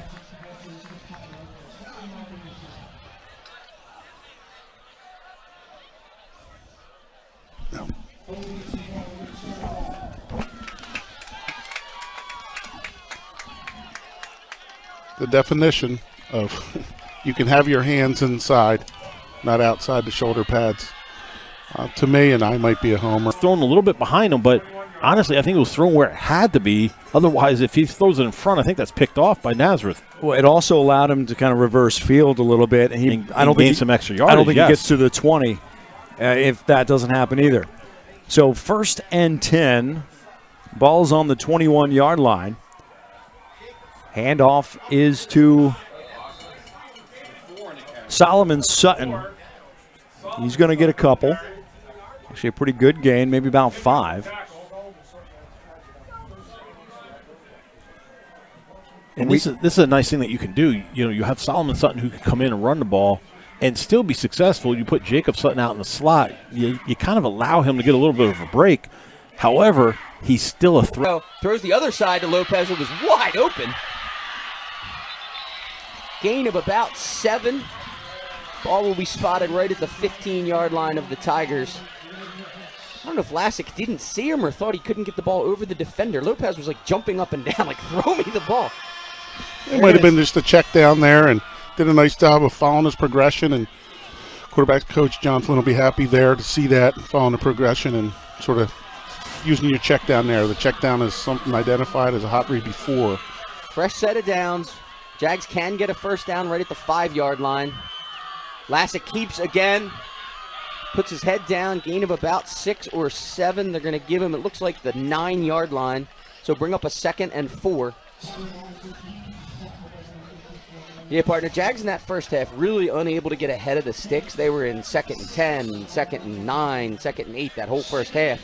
And it's the one thing that they've made an adjustment to in this second half. They've been 2nd and short and 3rd and really short for most of these 3 possessions in the second half so far. So Maybe the final play here of the third quarter. We're under 30. Lassick audibles at the line of scrimmage. Toss goes to Carroll. Tries to get outside. Does. Gets down inside to about the 2-yard line. And the clock stops with 16 seconds left. They're going to wind it when the Jaguars, when they set the chains. We'll see if the Jaguars try and run a play. They do go hurry up on the ball. 8 seconds, 7, 6, and counting.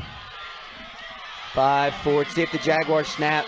They do. Give goes inside. Larreras, touchdown, Jags. Final play here of this third quarter. Jaguars cash in and go up 18-14. We will stay here in this end zone down to the left end where they just scored for the ensuing 2-point conversion attempt for the Jaguars to try and make it a 6-point game because of the missed PAT kick and the missed 2-point conversion. So, again, chasing those extra points, but this actually puts them in a spot if they can pick up this 2-point conversion. Makes it a 6-point game, so the touchdown, if Marple were to come back and score, only ties the game. Jags have an opportunity to get a block or any kind of thing can happen on that next extra point attempt. So Jags go for the 2-point conversion. Lassick under center. Fake gives. Toss goes to Lopez, trying to get the edge. Cuts inside. Does.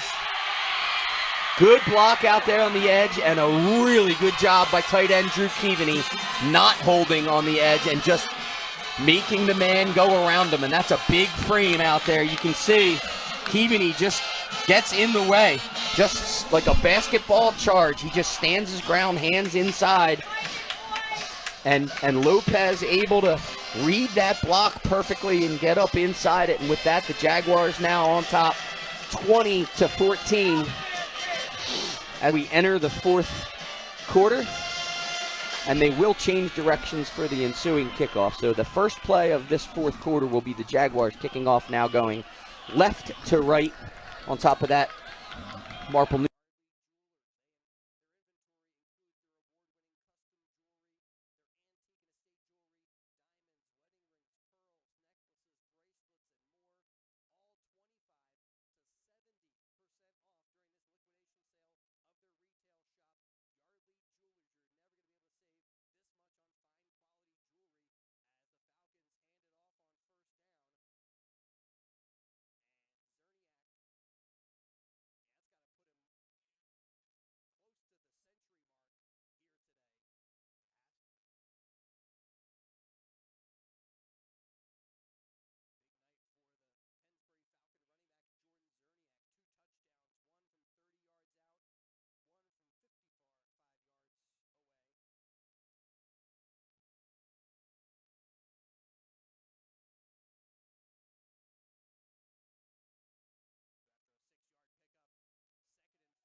Turned to go upfield, which may have been before the snap of the ball. So Jaguars, because of the loss at 2, rather than giving them taking the 5-yard penalty, they'll take the 2-yard loss, cost them the down. So now 2nd and 12.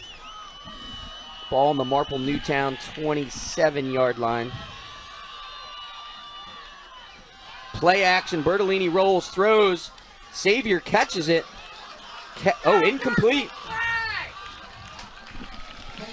Marple-Newtown Tiger faithful unhappy in the stands. I think wanted a pass interference. I'm not sure what they wanted.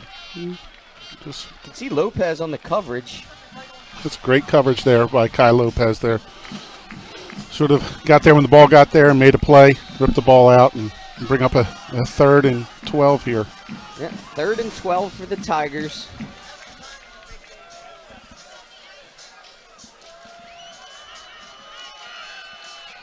They go empty. Twins to the bottom of your screen. Trips to the top of your screen. Bertolini in the shotgun.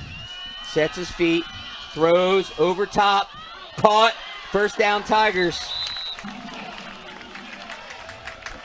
Well done. Good job by Bertolini. He just set his feet. Threw out there to the top of your screen into that sort of no man's land. Underneath the deep coverage. Good out. Good route run. Needed 12, picked up 13. Tigers get a first down, convert, ball right at the 40-yard line.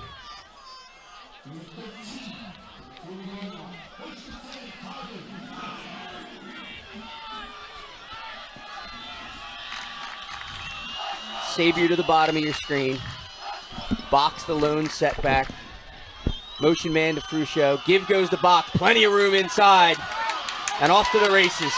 Number 19, O'Donohue, eventually brings him down, but not before a gain of about 30.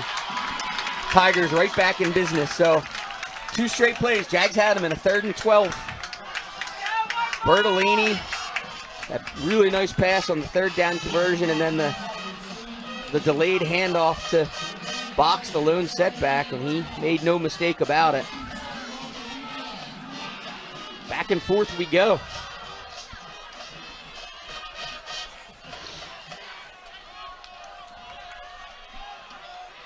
They've run that play now successfully about 3 times here in this game, and they must have seen something.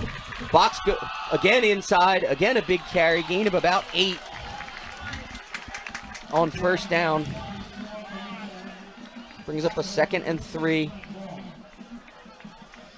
So you have that fullback. It's like an H-back, almost like an inside slot back.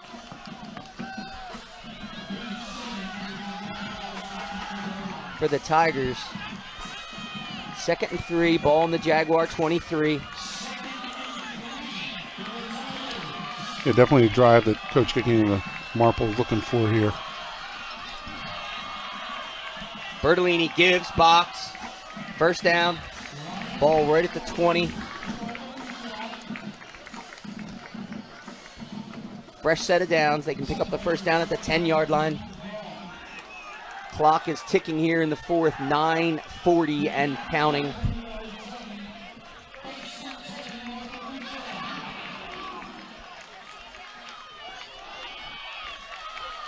You hear the Penn State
Foul zone's going to get eventually brought down when they actually blow the whistle.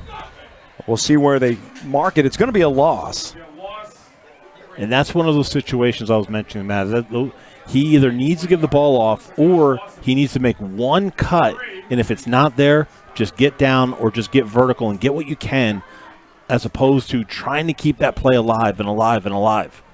7 seconds left. They don't look to be too much in a hurry. See if they do try to get one more play off. And they're not going to. That's going to be the end of the 3rd quarter. We've got a game here in Nazareth. 2 straight touchdowns. Bethlehem Catholic leads it by 4. It's 14-10, fourth quarter on the way. The D11sports.com Game of the Week presented by St. Luke Sports Medicine.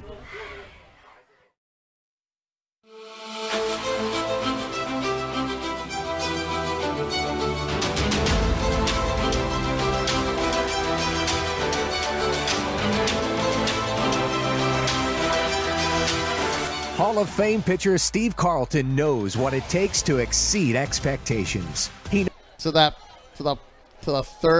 fourth down jump earlier on the drive when Southern was set to punt it away, and now they're set to end this. Clock rolls inside 2 minutes.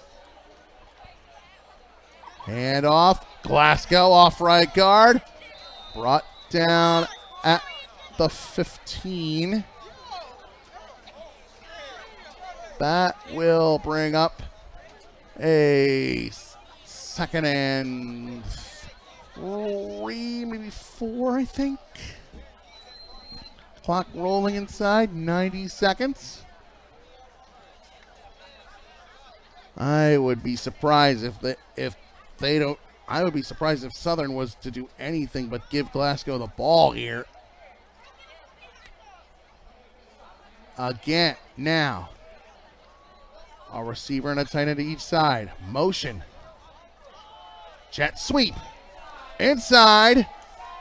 Trying to stay in bounds, but couldn't. There wasn't much on that play. Let's see where they mark him. They're gonna. Looks like they're gonna put him at the. Looks like they're gonna put him at the 12. That'll bring up a 3rd and 3. Less than a minute remaining. Now the clock rolls.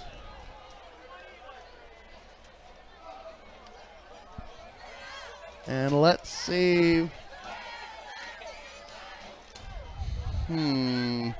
Well.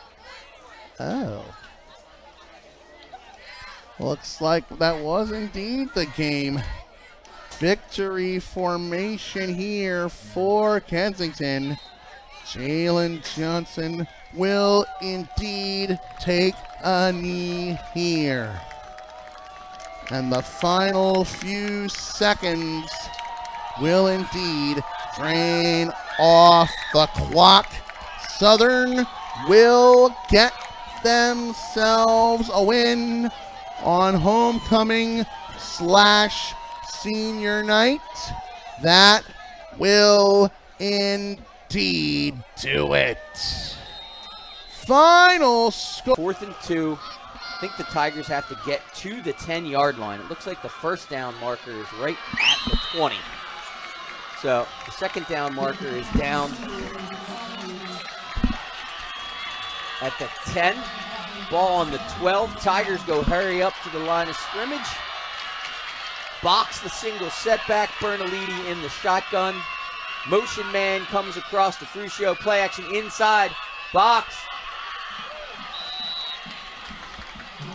And they will give him forward progress right to the 10-yard line, which will bring up a 1st and goal.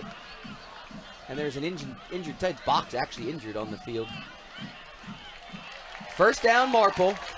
Really good second effort by Box. He was not there. He did not have the yardage on the initial effort and just managed to keep fighting and keep kind of plugging along. So good effort by Box. The sticks are gone. Tigers cannot pick up a first down other than defensive penalty. They have 4 downs to try and cash in from the 10 to knot this game at 20. Bertolini this time in the shotgun. Box set to his left. Savior to the bottom of the screen. Motion man to Fruscio comes in front. High snap. Give goes to the jet man. Cuts back inside. Keaveney managed to just force that play and drag that play along. They'll give him a gain of about a yard. 2nd and goal from the 9.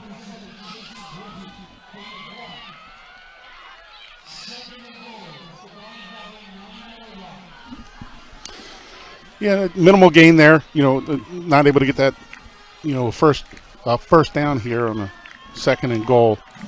It's just a score. It's going the other way. Jags looking to make a big defensive stand here.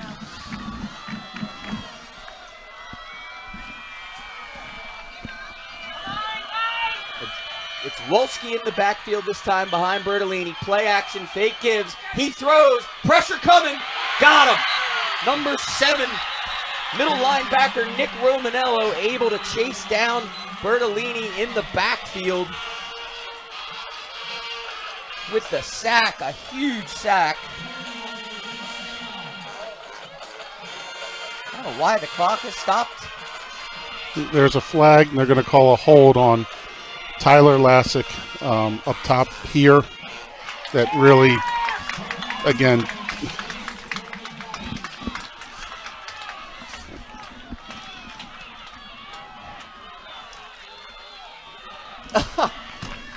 You gotta be kidding me. he was rolling out the other way, coming this way. And You absolutely have to be kidding me. Well, it negates the sack. It gives the Tigers a free 5 yards from the original line of scrimmage, negates this 12-yard sack, and puts them in a 2nd and goal at the 5-yard line.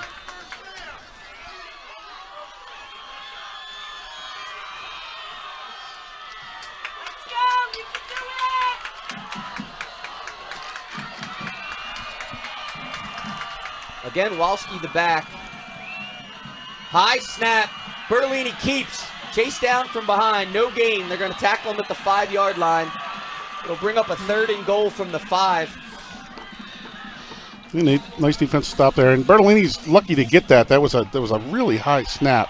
These shotgun snaps have been high. They've all been up above his shoulders and up above his head. He's done well just to maintain possession on all these. Yeah, and that's a foot race if that thing goes over his head, because that thing was humming. It had some heat on it. So they go empty. Trips to the bottom of your screen. The slot back closest to the ball. Now quad, DeFrucio runs into the flat. Bertolini throws in the end zone.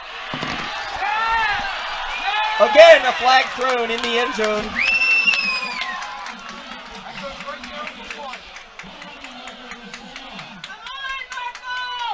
You see the replay here. Bertolini's looking right underneath the goalposts. They run a flag thrown on number 20, Nolan Carroll this time, the safety. So that'll move the ball up to the 2.5-yard line. Half the distance. Replay 3rd down. I'd be surprised if the Marple-Newtown just doesn't run the ball in the 2-yard line, at least on 1st down. Unsportsmanlike conduct now on the Jaguars.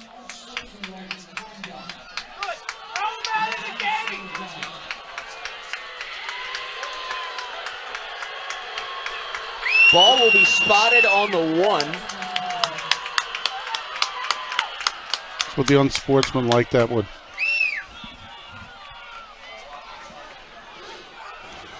See the unsportsmanlike. I don't know if it was Carroll jumping up and down, after. The only thing I saw after that, to be honest, the flag was laying in the end zone, and number 86, Drew Keaveney, picked the flag up to hand it to the official.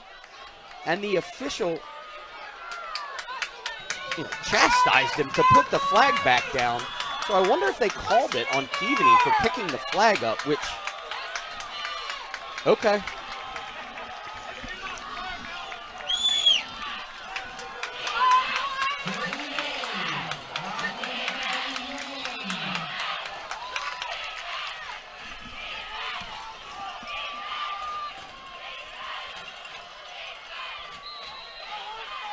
Still 3rd down, no automatic 1st down. And looks like they go heavy. The give goes inside. They're going to call him short at about the 1-foot line. So, partner, we've talked about all the monster plays so far in this game. This will be 4th and goal from the 1-foot line. Marple goes no huddle on the line of scrimmage. Big number 71 in the backfield.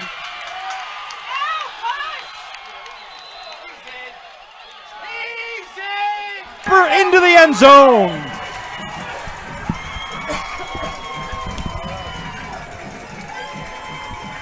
What a play by the Blue Eagles. Coach Falzone pulling out all the stops tonight. And I was about to say, as Keener's coming deep and he throws it backwards to Keener, like, watch the double pass. Here comes the double pass just because of the setup on it.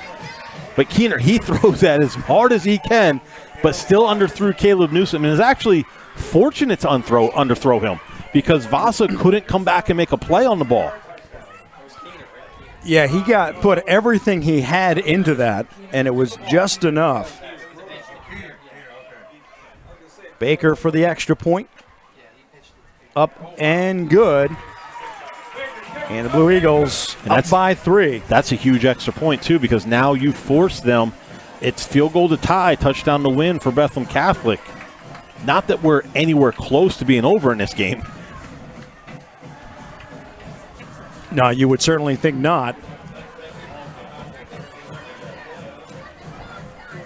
We talked earlier, Matt, about the addition of Caleb Newsom, the addition of Marquez Wimberly, and when transferring to Nazareth, different situations, right? And both of them have showed up tonight for Nazareth in big ways. That time, Caleb Newsom, he was nearly close on a number of touchdowns. Nothing bigger than this one right now. One of the first signs of life that we really saw in this second half. For Nazareth especially. For Nazareth, yes. Absolutely. And just as Bethlehem Catholic, and I said you didn't want to slow down too much, and I don't think they did offensively that last series. I don't think they slowed down. They may have taken more time off the clock. But, again, when they go back tomorrow and watch this film and they go talk to their team afterwards, if they don't come out on the winning end of this, I think Bethlehem Catholic, you have to address, guys, we can't beat a team like that with a dozen penalties. That was the biggest thing. Yeah. It's not that they took their foot off the gas. They stopped themselves. Sutton gets the kickoff, breaks one tackle, cuts back towards the middle, and breaks another tackle. Was that 6? It's out to about the 35-yard line, maybe just shy. And again, good field position. Both teams have done a great job in that department. That was like 6 broken tackles Sutton did on his own. They do mark it at the 35-yard line. 7:57 left to play in the game. Plenty of time, really, for both teams. But we talked about the ability potentially to take time off. You could take a lot of time and punch it into the end zone. It would behoove you if you are the Golden Hawks. Nazareth would like to get the ball back and then run it out themselves. Handoff is to Sutton, butts up the middle to the 50-yard line, dives to about the 47 of Nazareth. And a great start to this drive. And if I'm Bethlehem Catholic, why am I giving the ball to anybody else right now other than Jacob Sutton? Let him run the ball. You still have plenty of time. And don't throw the ball, or don't let Carter Vasa with a quarterback keep at any point in time, or I'm sorry, Caden Vasa at any point in time right now. Stick with Jacob Sutton. Keep blocking for him. Keep letting him run the ball. It's a great cutback that we saw there, too, on the replay. But do they follow up the good play with another good play? We haven't seen that much so far tonight. There's no flag this time. That's a good start. But Vasa's going to be brought down almost at the original line of scrimmage of the possession. That is a huge loss on first down. And as I've been critiquing Peyton Falzone with his scrambling, here Vasa really had nothing. He turned to one way, Blue Eagle. Turned the other way, Blue Eagle. And there was nowhere for him to go. He tried to go that way, tried to go to the right, nothing. Turned back to the left, nothing. And it just collapsed on him. Again, another situation where knowing how do I get rid of the ball quicker? How do I get it out and save the distance? Because no penalty this time. 2nd and long. Go back to the well for Sutton. And they're not going to get anywhere. They're going backwards again. Kinney was involved. And when you put Sean Kinney in the middle of that defensive line, you cannot run anywhere tackle to tackle. He is being double teamed, and that's still not enough. Once he's in the middle, you have to go out on the perimeter right away because you cannot beat him inside. I don't know if this is true or not, but I think our producer, director Sean Riley, was just counting the number of Blue Eagles on the field because it seemed like there had to have been 13 on these last couple of plays. There's only 11, though. That's how good they are in this possession so far. Kinney leading the charge. 3rd and 26. Vasa, flush to the right, puts it in the air, has a man, and it's intercepted. Picked off by the Blue Eagles. He missed one earlier. Logan Halarchik gives his teammates the ball again. And that's a big-time turnover. Caden Vasa, he's trying to extend the play. He's trying to get the ball down the field to his guys, but I think he just needs to run to the sideline. And there's 4 Blue Eagles there, and you're 3 offensive players. You're not normally going to win that battle. I'm going to say it again. I said this previously when Halarchik almost picked off the ball.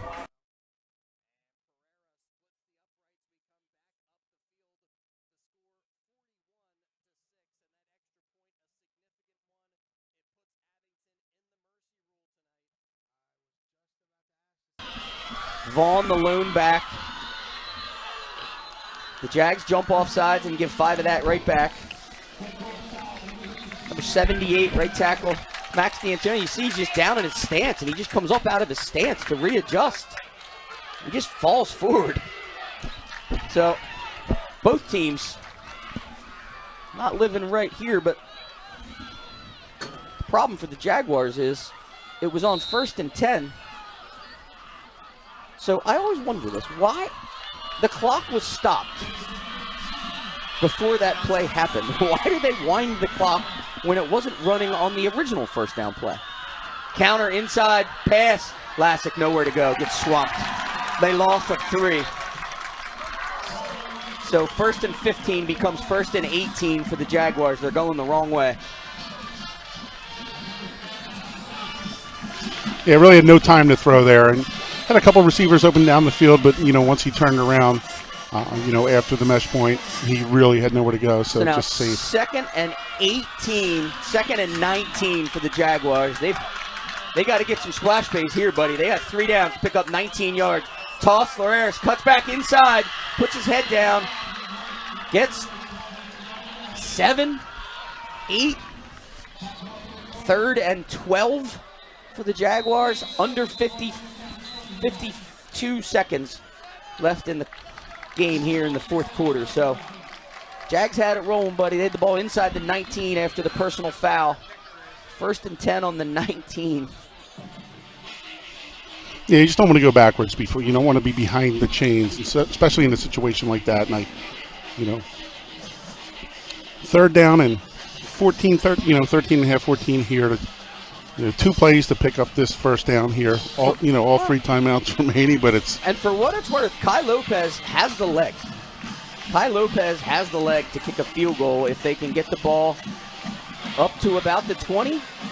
I mean, anything inside the 20, and it's within his range. Now, that being said, the Jaguars have missed 3 extra points in 3 consecutive weeks on their opening possession. We talked about it. It's why they're losing right now by a point, so you don't know what head coach Eric Van Wyk and Coach Jeff Hill, the special teams coordinator for the Jaguars, are thinking. If they think they need to pick up the first down. But the Jags need 12. 3rd and 12. 52 seconds. They just called their first timeout. They have 2 timeouts to go.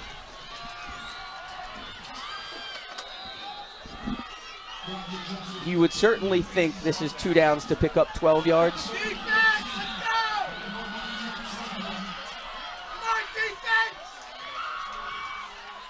Play action. Lassick nowhere to go. He's going to get swarmed over.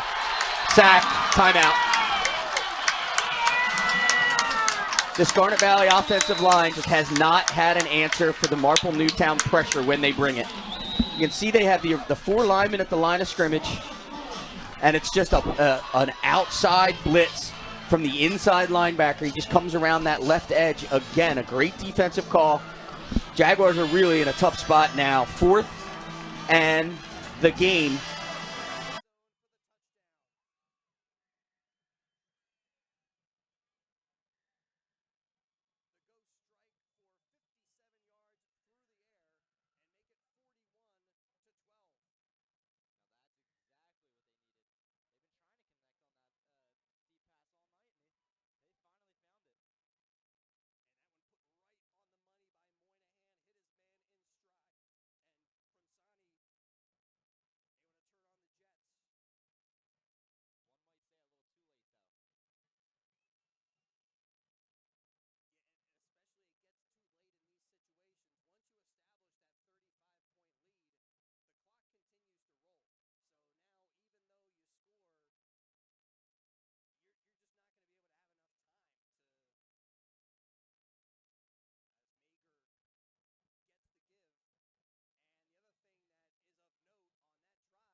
Up here. Here's the game, partner.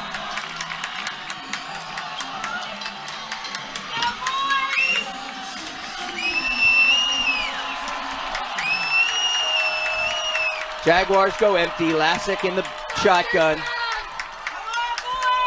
Sets. Throws in the middle of the field. Keaveney caught down to the 8-yard line. It'll be first down, Jaguars. Jags have to worry about the clock now, though, too. Clock will run as soon as the ball's spotted. Keaveney hobbles off. As soon as they set the chains, it's a first down. It's a first down. Keaveney needed to get just inside the 10, and he was tackled at about the 9. The ball's on the 9-yard line.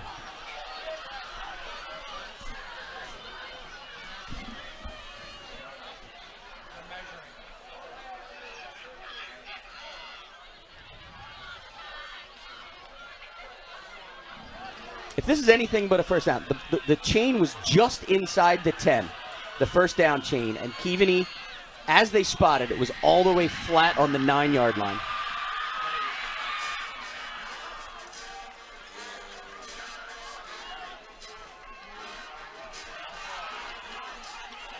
First down, Jaguars. Ball on the 9.5. Jaguars only have the one timeout remaining. They have to be careful with running the ball or throwing the ball inside, as they can only stop the clock the one time. They hurry up to the line of scrimmage. Again, they go empty. Lassick in the shotgun. Clock winds. Lassick back, rolls, throws. Lopez incomplete. Lucky that it wasn't picked. Really, really good coverage underneath that route by Xavier, number 20. So the Jags now 2nd and goal from the 9.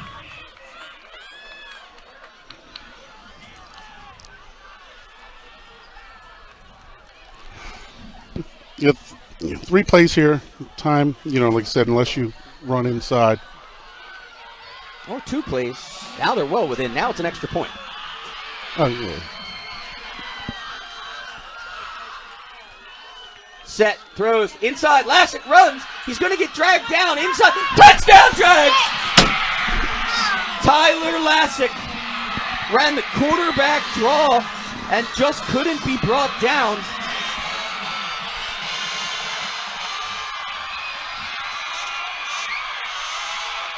You can see the Jaguar senior signal caller dials up his own number. They have him there at the 6, the 5, and he just muscles his way inside. So the Jags will go for 2 to make it a 28-21 game, trying to put this lead back to 7.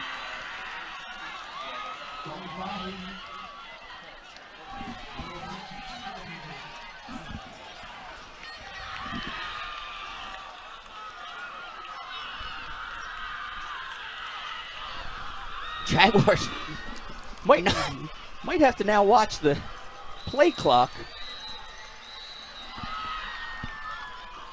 And they realized it. Coach Van Wyk, he realized how close it was to that play clock winding down. So yeah, you see there, I don't know if you saw with the, we're standing here and it was literally that, you can't really see that, but he was already counting off the back judge as they were coming out of the huddle there. So well, you don't think the Jags are really going to use that final timeout on D anyway. So no.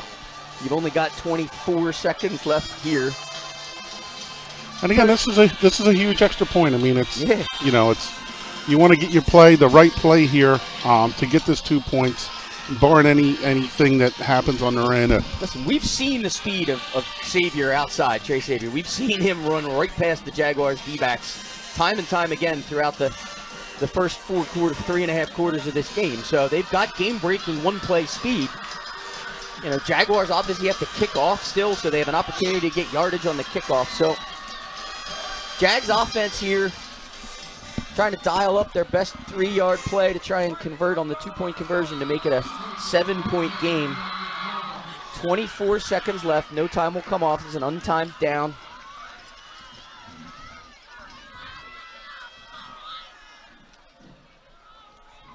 Lassick pitches to Carroll inside. He won't get there. Xavier played that really well out on the edge. Lassick, they ran the option, the speed option. Carroll really had nowhere to go. You see the fake inside, played well, and they just read it well. That's just a really nice defensive play. So, game reset, Marple down by 5. This kickoff will be fielded with 24 seconds remaining in the fourth quarter. You would think they're going to put speed guys back deep. For sure, Box, maybe Walski. It is, in fact, Walski and Box back deep, number 5 and number 22. Joined alongside by number 21, Aaron Mata. He is a 5'10", 175-pound freshman running back for the Tigers. And you see his speed. He's a key kickoff coverage guy. He's the one running downfield that's been blowing up those kick returns for the Jaguars. So we talked about why the coordinators get big bucks, and that includes special teams. Ground ball right down the middle of the field. Bounces. Walski picks it up. Bounces. Breaks one tackle. Makes another man miss. They get it out to the 45-yard line. So 8 seconds went off the clock. Tigers will take over on their left hash, ball on their own 45, 16 seconds remaining. Yeah, and I know Coach Gicking, he's going to it's going to be a trick play and or a long trying to over the top. I mean, if he's driving the ball, if it's not a throw down field for a quick score, at tops he's got, what, 3? You figure 6 seconds per play, top, so yeah. He's got to make quick work of it. You see Chase Welt, number 4, up top. Man coverage on number 20, Sermon. Bertolini looks, throws over the middle of the field, intended for number 1, intercepted by number 9, Lassick. Garnet Valley Jaguars will take over on downs, 26-21. 1 knee forthcoming, and the Jaguars remain alive in contention for the Central League Championship. You can see Bertolini looked right, and he went back across the field, trying to get that backside route to number 1, Jukanevich. And Lassick had it covered well, just stayed underneath and came down with possession of the ball as they hit the ground. So 1 snap and a knee here for the Jags, and they stay alive in Central League contention. It's going to be a long 8 seconds, partner. And it looks like Kane Ollinger was coming off there, and he was just sort of told to get back on there. You're just, they have 3 timeouts, but I mean, at what point?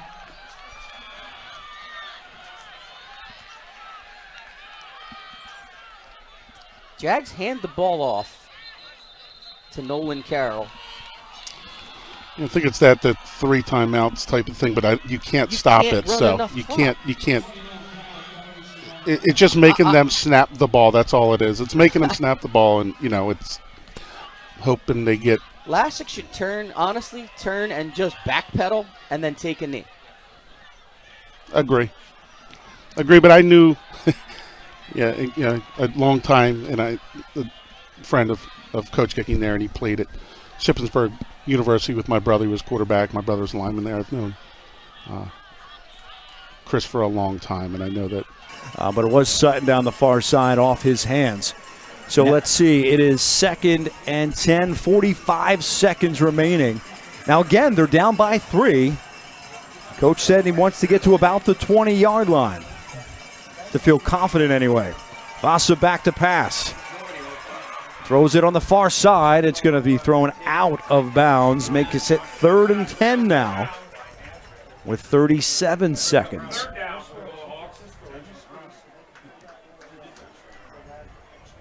Bethlehem Catholic still with 1 timeout. Nazareth with 2, if it matters. I think you need to see, one of these guys, Nicholas Payan, number 18, in at wide receiver, Bryce Medina, one of those guys I think has to come up with a play right now, because everybody knows you're looking for Vasa, number 2. You're looking for Jacob Sutton, number 28. Those other 2 guys, they need to do something to get themselves open and make a play for their team right now. Jacob Sutton's in the slot. Vasa puts it up, and it's incomplete. It looked like that was going to Medina.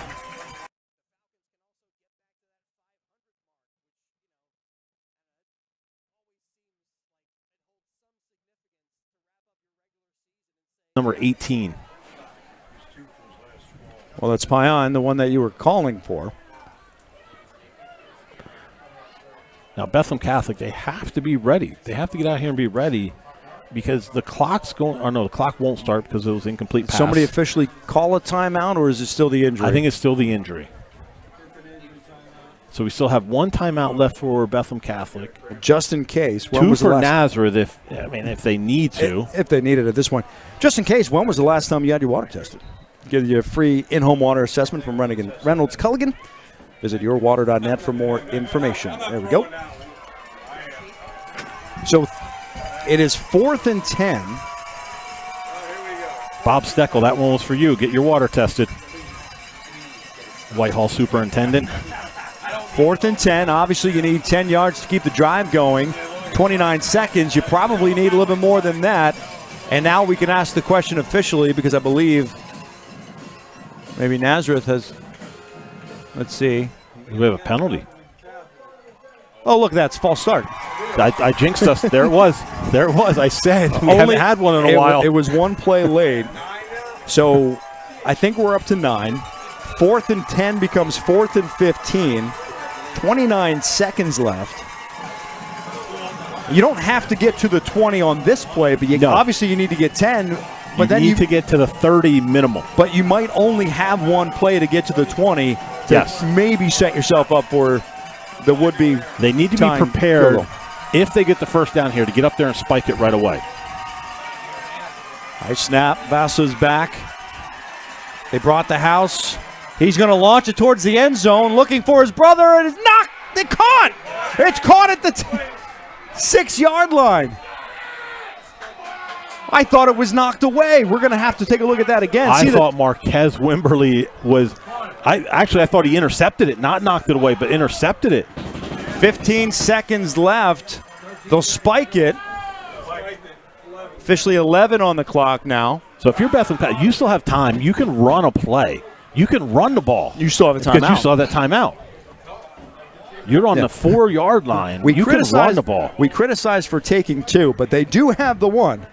Look at this, going for it all right there. And Wimberly, he's coming over. I thought for sure he had the ball.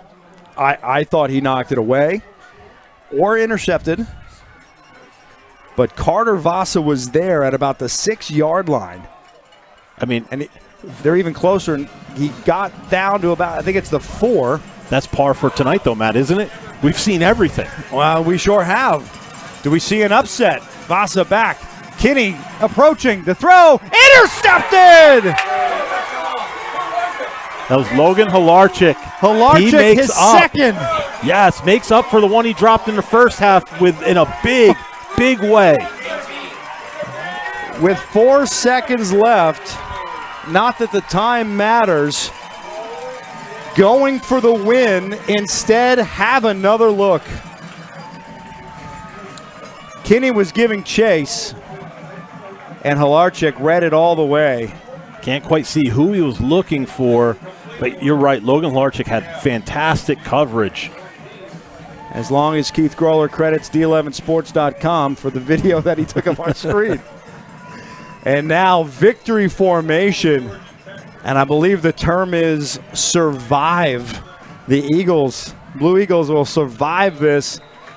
The snap and the kneel down. My goodness. I guess we have to come up with a player of the game real quick. I totally forgot about this. Halarchik. It's got to be. Can you text Santos real I will quick? take care of that. It's got to be. What a fantastic job. I mean, it was in doubt because if that was a complete pass, who knows how that plays out.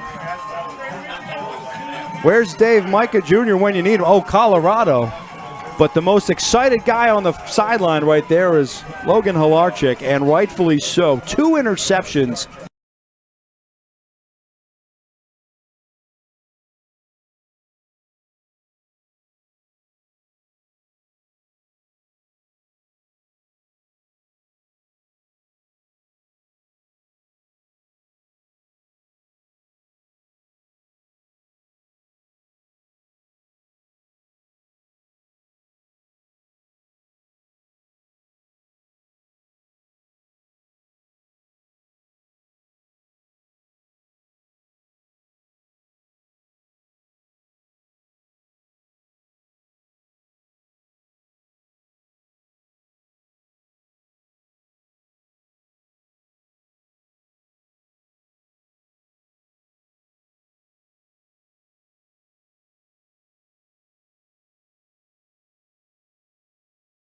1st and 15. 2nd and 9 became 2nd and 14.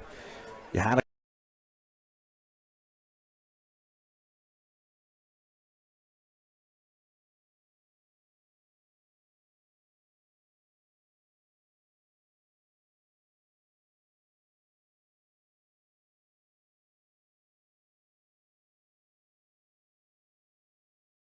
on final. Let's take a look at our final scores from this evening. Garnet Valley with the comeback win on their final drive makes it a 26-21 victory. Kensington South Philly walks away with a 20-12 victory. Bethlehem Catholic had a chance at the doorstep but was intercepted on their final drive. Nazareth walks away with a 17-14 win. And Pennsbury with a commanding win over Abington, 41-12.